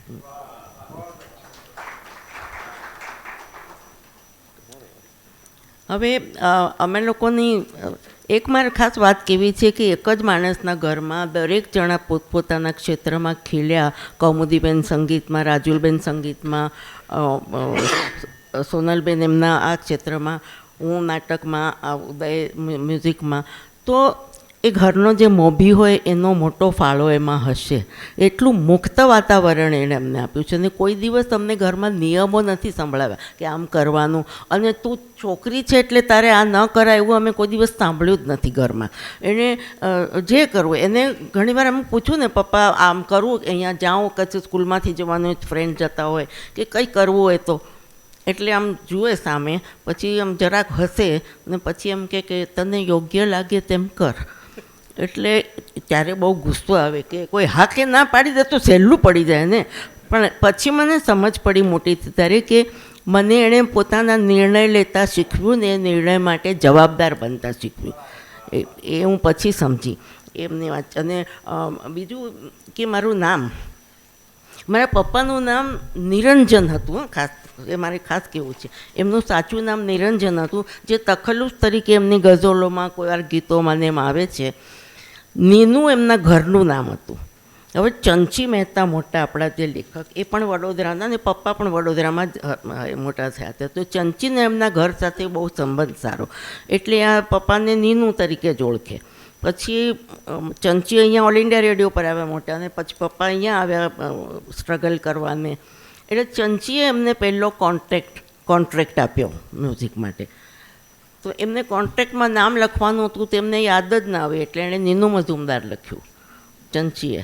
એ ત્યારથી પછી પપ્પાએ એ જ ચાલુ રાખ્યું કે નીનુ મઝુમદાર. એ વાત ખાસ કેવું છે. ને મારું નામ, મારી બે મોટી બહેન રાજુલ, સોનલ, બેવના રાશિ પર નામ છે. મારું નામ રાશિ પર નથી. મારી કન્યા રાશિ પઠ અને ણ. પણ એટલા માટે નથી કે મારું નામ જન્મ પહેલાં રાખેલું છે. કે મારી બાને જ્યારે હું હતી પેટમાં ત્યારે પપ્પાએ એમ બેસીને કીધું કે જો મને એમ કે છોકરો આવશે ને તો એનું નામ ટોડરમલ રાખીશ. એમ કે મોટો ગણેશ એ કે રાજુલ સોનલ ટોડરમલ, ધાગે ન ધીનક ધીન તે કેરવો તાલ થાય એમ કે. અને છોકરી આવશે તો એનું નામ મિનળ રાખીશ, રાજુલ સોનલ મિનળ, દાદીના દાદીના ને દાદરો. એટલે પછી મને કેવું મોટી થઈ એટલે કે તું એઝ અ પ્રોટેસ્ટ તું છોકરી જન્મી છે, કે મિનળ નામ સારું છે ટોડરમલ કરતાં, કે સારું નામ રાખ્યો તો અત્યારે મને જુવાન જોત દીકરો હતો એમ કે. પણ એ પણ હું પછી સમજી કે બે દીકરીઓ હતી એટલે ત્રીજી દીકરી આવે તો he is looking forward to a girl, એમ કરીને સારું નામ છોકરીનું રાખ્યું કે મારી બાને ઓછું ના આવે જ્યારે જન્મે ત્યારે. એટલે એમ પછી મેં જ્યારે હું મોટી થઈ ત્યારે મેં પૂછ્યું કે મારું પણ નામ એક આપો રાશિ પ્રમાણે. તો પઠ અને ણ એટલે કે તારું નામ ઠુમરી, એટલે મારું રાશિનું નામ ઠુમરી છે. એટલે પછી અમે લોકો, હું ગુજરાતી સાહિત્ય સાથે BA કરતી હતી અને છંદ ને બધા શીખતી હતી. એકચ્યુઅલી છંદ અમને પપ્પાએ ખૂબ મ્યુઝિકલ ફીચર્સ રેડિયો પર કર્યા હતા. ગંગાવતરણ એટલે અમને એ વાર્તા ત્યારે ખબર પડી ગયેલી. નૃત્યાંગના કોશા એટલે પેલો કોઈક યોગી ગયો હતો ને નૃત્યાંગને ત્યાં 4 માસ ગાળવા માટે, એની વાર્તા. પછી જ્યારે સ્પેસ ટ્રાવેલ જરા પણ થયું નહોતું ત્યારે અંતરિક્ષનો યાત્રી કરીને સ્પેસ ટ્રાવેલર પર એણે એક મ્યુઝિકલ ફીચર કરેલું. અને ઇસ્કોન મુવમેન્ટ પણ ચાલુ નહોતી હતી ત્યારે નવદ્વીપનો યાત્રી કરી અને ચૈતન્ય મહાપ્રભુ વિશે એમણે કરેલું. ને શાકુંતલનું ચંચીએ સમગેય સેમ છંદમાં ગુજરાતીમાં ટ્રાન્સલેટ કર્યું છે, એ પણ એમણે રેડિયો પર ભજવાવેલું. એટલે બધા છંદો અમને એના જે ટ્યુન ને બધા હોય અમને પહેલેથી આવડતા હતા. એ BA કરતી હતી ત્યારે છંદ ભણવાના આવ્યા ખૂબ એમાં, તો બેસાડીને નથી ભણાવ્યું. પછી એક દિવસ મને કે મિનલ ચાલ આપણે એમ કે તે વખતે છે ને બધા સુગતિ સાહિત્યમાં, આ તો ગીતકાર છે, આ લોકો કવિ નથી. અવિનાશભાઈ છે કે પપ્પા માટે એમ કે ગીતકાર છે, કવિ નથી. જે ઘણા કવિઓ ગીત નહોતા લખી શકતા એક જુદી વાત છે, પણ એટલે મને કે આપણે કવિ બનીએ ચાલ એમ કે. તો એમ કરીને બેસીને જુદા જુદા છંદમાં જે હું ભણતી હતી એમાં બધા સોનેટ ખૂબ લખી નાખ્યા. હું ભૂલી ગઈ છું, લાવી નથી, પણ સોનેટ ખૂબ લખ્યા બધા. પછી રાજુલબેન મારા મોટા MA કરતા હતા આની જોડે ક્લાસિકલ મ્યુઝિક સાથે. તો ત્યારે એમણે કઈ રાગ તોડીને રાગ તોડીમાં અમને માટે રચના બનાવી. પેલું રક્ષા કરો જગદંબા જે બહુ પ્રખ્યાત છે એ એમને માટે બનાવી. એટલે સંતાનોની જોડે ખૂબ બધું એ. અમે ખાસ અમે લોકો 3 નાના ઉદય બિચારો નહોતો ત્યારે, તો અમને લોકોને વાર્તા કે એમ કે વાર્તા કહો પપ્પા વાર્તા કહો. તો અમારે કોઈ હતું નહીં બીજું મોટા ઘરડેલા ઘરમાં, લવ મેરેજ કરેલા મારી માને પપ્પાએ પણ, એટલે કોઈ હતા નહીં અમને સગાવાલા. એટલે પપ્પા કે એટલે અમને 3 જણને કે રોજ રાત્રે વાર્તા કે એટલે ચાલુ રહે. પછી બીજે દિવસે એમાંથી આગળ ચાલે વાર્તા, પછી આગળ ચાલે. અને એ વાર્તા ફક્ત કે મારી દીકરીઓ માટે જ છે, એટલે ક્યાંય લખી નહીં, છપાવી નહીં, એકલા અમારે માટેની, સોલ્ડી અમારે માટે. અને બીજું એક ગીત મારા માટે લખ્યું, એ વાત કહી દઉં છું, ઉદય થોડું લાંબુ થઈ ગયું. પણ અમે લોકોએ બગીચો બનાવેલો, અમે લોકો રહેતા હતા ત્યાં, બધું બહુ ઉજ્જડ જેવું હતું ને, સરસ બગીચો બનાવેલો, ફેન્સ કરેલી ને બધા વારાફરતી જે ફ્રી હોય પાણી પાય. તો એક દિવસ હું આવી કોલેજથી, ની નોકરી નવી નોકરી હતી ને, આવીને જોયું તો કોઈ નહોતું ઘરમાં, તાળું મારીને ઘરમાં બેસી. અને આ લોકો કોઈ ન હોય ને ત્યારે હું ગાઉં ખૂબ. બીજા બધા હોય ત્યારે આપણે ગવાય નહીં ને, અને એટલે હું ગાઉં. એટલે મોટેથી ખૂબ બધું ગાયું. એમાં ઇંગ્લિશ ગીત નવું શીખેલી, ક્લિફ રિચર્ડનું all day I am waked in a dream, આ બધું. કલાક એક થયો ને પછી પપ્પા આવ્યા. એ પપ્પા બગીચામાં પાણી પાતા હતા અને આવ્યા. મને કે તારો કોન્સર્ટ મેં સાંભળ્યો. પણ એનું પરિણામ શું આવ્યું કે એમણે મારા માટે ગીત લખ્યું કે જે શીખ્યું ન હોય પણ થોડું ગાઈ શકતું હોય ને એક્સપ્રેશન આપી શકતું હોય એવું એમણે મારા માટે ગીત બનાવ્યું, જે મેં ટીવી પર ગાયું હતું. પાણી આપને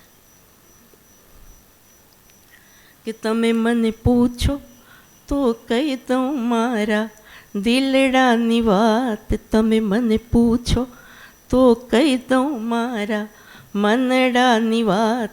અમૂલ્ય એવી એક ક્ષણ માટે વિતાવી મેં રાતો નિરાત, તમે મને પૂછો તો કહી દઉં મારા દિલડાની વાત, તમે મને પૂછો.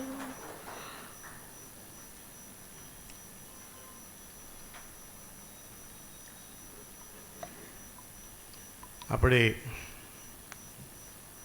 હાલ હોળીના તહેવારમાં પડોશમાં છીએ આપણે, તો એમણે આજે એમણે તમે મને પૂછો તો કહું તો આપણે તો ઘણીવાર પૂછ્યા વગર બી એ લખતા. તો એ હોળીનું એક એમણે સરસ લખ્યું હતું કે આજે આપણે શેર કરું. સમીર મંદ મંદ મંદ વાય પુષ્પ પુંજમાં, સુણાવે છંદ ભૃંગ વૃંદ કો અનેરી ગુંજમાં, બજાવી વેણુ ગોપી સંગરાસ મંડળો રચે રમે આનંદ કંદ નંદલાલ કુંજ કુંજમાં રમે આનંદ કંદ નંદલાલ કુંજ કુંજમાં ભાગ ખેલો રી ભાગ ખેલો રંગ રેલો રી રંગ રેલો. આવી રીતે હોળીનું સ્વર નિયોજન. આ બંને એટલે નીનુ મઝુમદારનો એક પ્રોબ્લેમ હતો. એટલે હું જ્યારે મોટો થયો એ પછી આવું છું કે એ બધું પોતાનું રચીને કમ્પોઝ કરી લેતા અને એમને જે સ્વર ભાષા અને લય એ ઉપલબ્ધ હતા કારણ કે એ સંગીત પણ જાણતા અને કદાચ એમણે ભાષા જોડે પણ સારું એવું સમન્વય સાધેલું. ફૈયાઝ ખાન પાસે શીખેલા બરોડામાં. હા, ઉસ્તાદ ફૈયાઝ ખાન સાહેબ વડોદરામાં એ સંગીત શીખેલા. તો એમનું એક ગીત કદાચ તમને ઘણાને ખબર હશે, વર્ષોથી સૌથી પહેલાં મન્નાડે ગાયું હતું અને એ ગીત છે પંખીઓ એકલ શોર કર્યો ભાઈ ધરતીને સૂરજ ચૂમ્યો કૂથલી લઈને સાંજનો સમીર આજ વને વન ઘૂમ્યો વને વન ઘૂમ્યો.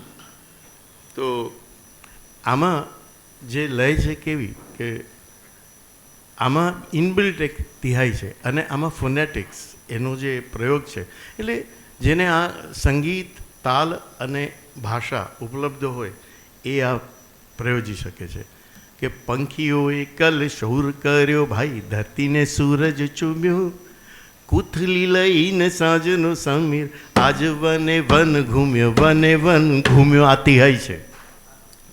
તો એ અને આ આખા ગીતમાં આવી રીતે જ તિહાઈ છે. એવી રીતે હું તમને કહું કે આ ફોનેટિક્સનું એક મને એક્ઝામ્પલ બીજું of course out of the way કે એક નઝીર અકબર આબાદી કરીને આપણા બહુ જ સારા શાયર હતા એટલે કવિ હતા અને એ આમ ફકીરી અંદાજમાં લખ્યા કરે. એમણે મુસ્લિમ શાયર હતા. નઝીર અકબર આબાદી હિન્દુ ક્યાંથી હોય? તો એનીવે એમણે જે આ લખ્યું કે यारो सुनो दधी के लुटैया का बालपन और मधुपुरी नगर के बसैया का बालपन मोहन स्वरूप नृत्य करैया का बालपन बन बन के ग्वाल गवे चरैया का बालपन ऐसा था बांसुरी के बजैया का बालपन क्या क्या कहूँ मैं કૃષ્ણ કન્હૈયા કા બાલપન.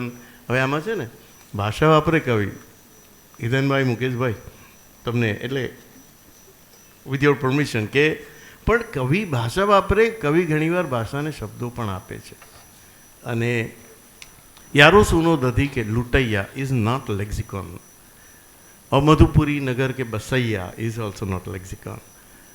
मोहन स्वरूप नृत्य करैया चलावी लईશું. बन बन के ग्वा गहुँ चरैया का अगेन नॉट लेक्सिकॉन. પણ એને શું કામ આ યારો સુનો દધી કે લૂંટૈયા શું કામ પ્રયોજ્યું? તો એને ક્યાં લાવવું હતું? ऐसा था बांसुरी के बजैया का बालपन क्या क्या कहूँ मैं कृष्ण कन्हैया का बालपन. कन्हैया को मिलाने के लिए એણે ભાષાને આટલા શબ્દો આપ્યા. એનીવે તો એક છે આ ટેબલ મારું અલગ અવિનાશ વ્યાસની આમાં પપ્પા છે ને પપ્પા ગાતા પણ હતા પણ એમણે સ્વેચ્છાએ છોડી દીધું 70s પણ એટલે લોકોને યાદ નથી પણ એ ગાયક હતા, કવિ હતા અને સ્વરકાર સંગીતકાર હતા. અને એટલે કે વાગ્ય એટલે એને આપણા ભાષામાં એને વાગ્ય અકાર કહેવાય છે. અને અવિનાશભાઈ પપ્પાથી થોડા સિનિયર હતા એમ કહેતા હતા કે નીનું તું બીલીપત્ર છે આખો શિવજીને ચડી શકે. ત્રણેય ફેકલ્ટી. અવિનાશભાઈ પણ બહુ જ ઉત્કૃષ્ટ અદ્ભુત સંગીતકાર, સિનિયર પપ્પાના પણ. એનો એક પ્રસંગ નાનકડો કે વર્ષો પહેલાં આઈ થિંક એટલે ગઈ સદીની વાત છે ઓબ્વિયસલી. એમાં મારો અને રજત ધોળકિયાનો ઇન્ટરવ્યૂ એક યુવદર્શન નામનો તે વખતે કાર્યક્રમ આવતો હતો એમાં. અને અમે લોકો કિશક જોવા ગયા. હવે પપ્પાએ ઘરે જોયું તે ટેલિવિઝનમાં બરાબર 8 થી 8:30 આવતો કાર્યક્રમ 8:30 ઘરે ફોનની ઘંટડી રણકી. હલો, એટલે પપ્પાએ જો પાડ્યો, કારણ કે હું નહોતો. તો નીનુ, એટલે પપ્પા કે હા હું અવિનાશ. અરે બોલો અવિનાશભાઈ કેમ છો? એમણે એક જ વાક્ય ઉચ્ચાર્યું, તારો દીકરો તારું રાખશે. આટલી મોટી હસ્તી એ આવી રીતે એ વખતે મને લાગે છે કે અવિનાશભાઈનું કોઈ પણ કાળે 3 થી 4 ફિલ્મ ફ્લોર પર હોય. એમની પાસે કેવી રીતે સમય હોય? એમણે સમય કાઢ્યો 8 થી 8:30, અને આ જ વાક્ય, આ જ સંદેશ એમણે દિલીપ ધોળકિયાને પણ આપ્યો, જેમનો પુત્ર જુકુ, જે નિકનેમ એ રજત ધોળકિયા, મારો મિત્ર. અમારા બંનેનો એ ઇન્ટરવ્યૂ હતો.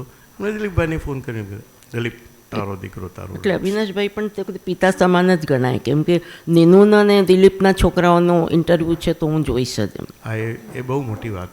અમે લોકો તે વખતે એટલા બધા આમાં આનંદિત થયા હતા કે ઓ અવિનાશભાઈ જોયો તો બરાબર, પણ એમણે તરત જ રિએક્શન આપ્યું. હવે તું પેલી વાત કર ને ઉદય, કોની? સંતુ રંગીલીની. હા, પણ એ નથી, એ બધું ટેકનિકલ નથી. ઓહો, એક મિનિટ હું ટ્રાય કરું.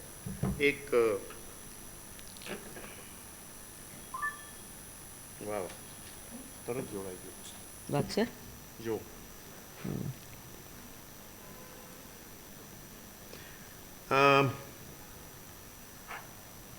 સંતુ રંગીલી નાટક, જો કદાચ બધાને ખબર હોય, માય ફેર લેડી પરથી આ થયું હતું.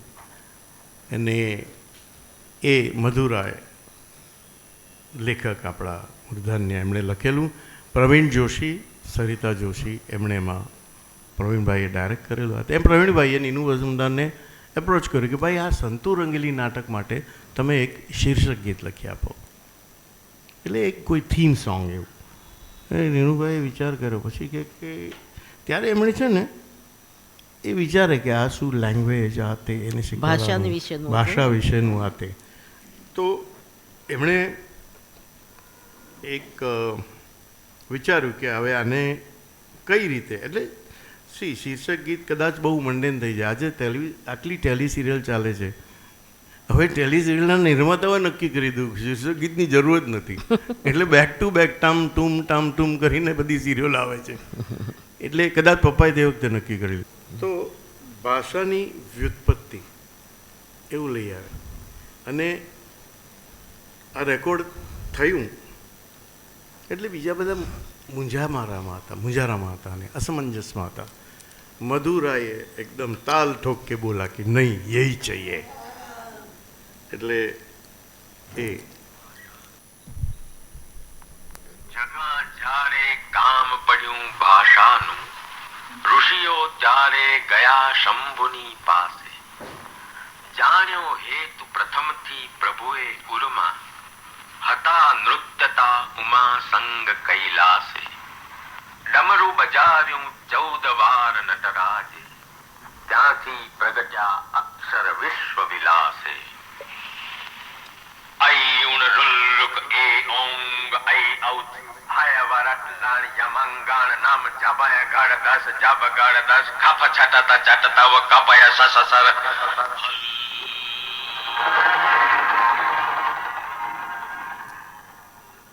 એટલે આ ભાષાની વ્યુત્પત્તિ વિશેનું એમનું વિધાન હતું. આ સંતુ રંગીલીમાં સૌથી શરૂઆત હતી. આપણે બધા જાણીએ કે ભાષા એકચ્યુઅલી આવી રીતે આવી, અને આપણા માટે શિવજીએ આપેલી ડમરૂથી. જો કે પછી એક ગીત લખી આપ્યું હતું, વાલમુયા તો સંતુ રંગીલીનો સ એટલે ક ખ ગ ખ અંગ. હવે શું છે આગળ? હિન્દી, હિન્દી, હા, એ છે તારી પાસે કે આપણે ગાઈશું? આપણે ગાઈશું. પપ્પાએ અમુક 20 હિન્દી ફિલ્મોમાં, થોડી ગુજરાતી ફિલ્મોમાં પણ મ્યુઝિક આપેલું હતું. એમાં એક 1948માં ફિલ્મ આવેલી ગોપીનાથ, એમાં તૃપ્તિ મિત્રા બંગાળની મોટી એક્ટ્રેસ હિરોઈન હતી, અને રાજ કપૂરનો બહુ મહત્ત્વનો રોલ હતો. એ યાદ રાખવા જેવું છે. તો એનું સંગીત બહુ સુપરહિટ હતું. એનું એક ગીત પપ્પાએ અને મીના કપૂરે ગાયું છે. મીના કપૂરે પપ્પાની ડિસ્કવરી હતી, અને સંગીત જગત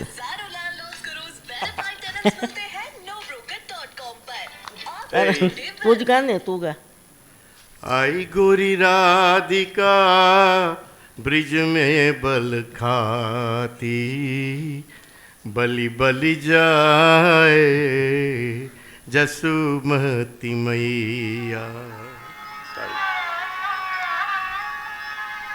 आई गोरी राधिका ब्रिज में बल खाती, आई गोरी राधिका ब्रिज में बल खाती, बलि बलि जाए जसोमती मैया, बलि बलि जाए जसोमती मैया. हंस के बोली जसोदा, हंस के बोली जसोदा गैया चराने, मधुबन गयो है कुंवद कन्हैया, मधुबन गयो है, मधुबन गयो है. કંઈ યાદ આવ્યું? કોઈને કંઈ લાગ્યું આમાં? ખબર પડી? આખી બેઠી કોપી કરી છે, કારણ કે રાજ કપૂરને સંગીતની ઘણી સેન્સ છે ને એની મેમરી સારી હોય છે. આખું આ કોપી કરે. અને લક્ષ્મીકાંતભાઈએ એક જગ્યાએ સ્ટેટમેન્ટ આપેલું કે એમને બાથરૂમમાં કમ્પોઝિશન સૂઝેલું. એટલે લપસી ગયા. પણ એનીવે જે છે, પણ આજે એમણે વાત કરી ને એમાં બહુ સરસ વાત એ કહી છે કે તે વખતે પપ્પાને બધાએ ઘણાએ કહ્યું કે તમે એને કેસ કરો ને તમે આનો હક લો ને આ તે. એ તો હકીકતમાં ફકીર એટલે કે હાવ સાધુ હોત. કંઈ નહીં, ઠીક છે, ઓકે. આ થઈ ગયું. જસુમતી મૈયા સે બોલે નંદલાલા, સત્યમ શિવમ સુંદરમ. તે વખતે ફિલ્મફેર એવોર્ડ બહુ જ મોટા ગણ હતા, તો એમાં નોમિનેટ થઈ, સંગીતમાં બી નોમિનેટ થઈ, અને એવોર્ડ પણ આ સત્યમ શિવમ સુંદરમનો સંગીતનો એવોર્ડ આપી દીધો. પણ એમાં એક ભેદ ખબર કે નીનુ મઝુમદાર જ્યુરીમાં હતા, જજમાં જોરી. એટલે નિષ્પૃહ હતા, એકદમ નિષ્પૃહ હતા. એમને રાજ કપૂર પાસે જેલ યાત્રા નામના પિક્ચરમાં એમનું મ્યુઝિક હતું, ત્યારે રાજ કપૂર પાછળ પડી ગયો હતો. રાજ કપૂર હીરો હતો, એ મારે ગાવું છે, ગાઈ શકતો હતો સારું. એક ગીત આખું ગવડાવ્યું છે એની પાસે. હવે આવું બધી ઘણી બધી વાતો છે, હજુ અમે લોકો બીજી કોઈ વાર મળશે ત્યારે કહીશું. પણ બીજું હરિપ્રસાદ ચોરસિયાને પણ પપ્પા લઈ આવ્યા છે મુંબઈ, ઘણા એ કર્યા છે. પુરુષોત્તમ ઉપાધ્યાયને સૌથી પહેલું સ્વરાંકન પપ્પાએ કરવા આપેલું. હવે આવા અમારા પપ્પા, તો કોઈ અમને પૂછે કે પપ્પાએ તમને શું આપ્યું છે, તો નરસિંહ મહેતા જેવા મારા પપ્પા પોતાના આનંદ માટે એમણે રચનાઓ કરી અને જગત સાથે વહેંચી. ક્યાંય માંગણ થવા ગયા નથી, કોઈની પાસે સામેથી ચાલીને કામ માંગ્યું નથી. તો એવા પપ્પાએ અમને શું આપ્યું છે, શું આપ્યું છે, કેવું આપ્યું છે, કેવું આપ્યું છે ઉદય? ખર્ચે ન ખૂટે, કાળો ચોર ન લૂંટે, દિન દિન બઢત સવાયો, દિન દિન બઢત સવાયો. ખર્ચે ન ખૂટે, કાળો ચોર ન લૂંટે, દિન દિન બઢત સવાયો. પાયોજી मैंने पितृरतन धन पायो, पायोजी मैंने पितृरतन धन पायो. Thank you.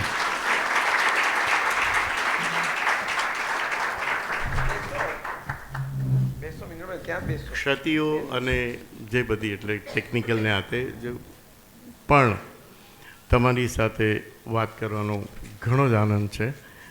Thank you so much આ ફાઉન્ડેશન એવરીબોડી અને આ હોલના રોટરી સંચાલકો.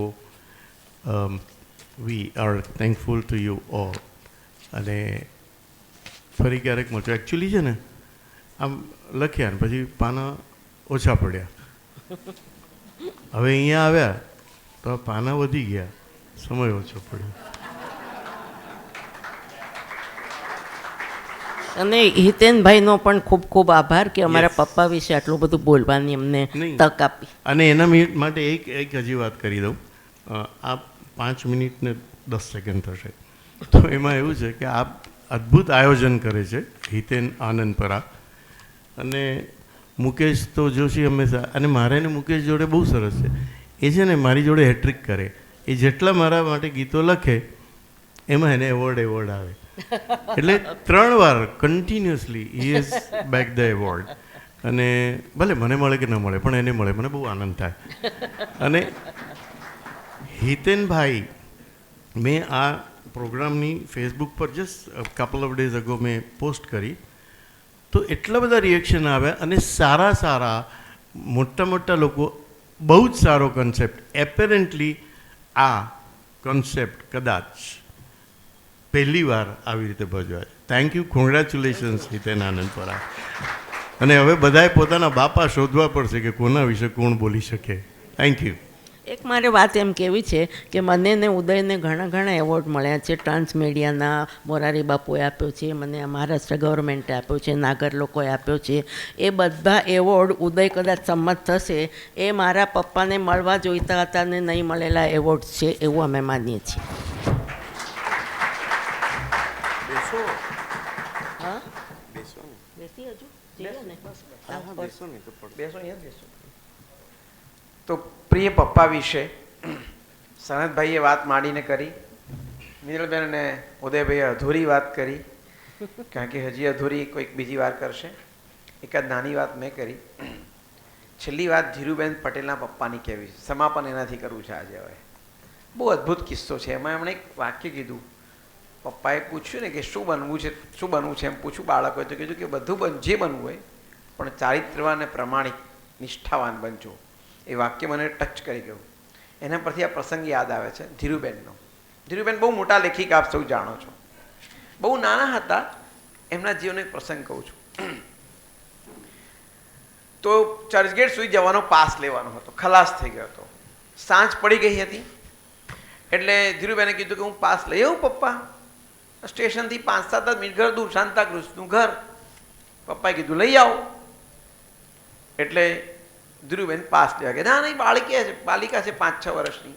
પાસ થઈને આવ્યા, મને બધું મૂક્યું. પછી સાંજે બધા ખાધ પીને હિંચકે બેઠા. 8 વાગ્યા હશે. પછી પેલા ખિસ્સામાંથી ધીરુબેનના પૈસા કાઢ્યા કે પપ્પા પાસના પૈસા થઈ ગયા. તો કે બેટા પાસમાં 5 રૂપિયા તું પાછા કેમ લાવી? ખોટા છે, 5 રૂપિયા વધારે આવી ગયા છે. એટલે કે ના પપ્પા જુઓ, પછી હિસાબ કરો, ખરેખર 5 રૂપિયા વધારે આવી ગયેલા. એટલે કીધું આ તો કેશિયરની પાસેથી વધારે પૈસા તો ખોટું થઈ ગયું હતું. એક કામ કર, પાછા આપી આવો. કે પપ્પા રાતે 8 વાગે છે અત્યારે. અને એ જમાનામાં તો કેટલા વર્ષો, 50 વર્ષ પહેલાંની વાત. એ જમાનો છોકરીને રાતે 8 વાગે કોણ બહાર મોકલે? પપ્પા હું નહીં જઉં. ધીરુબેન રડ્યા.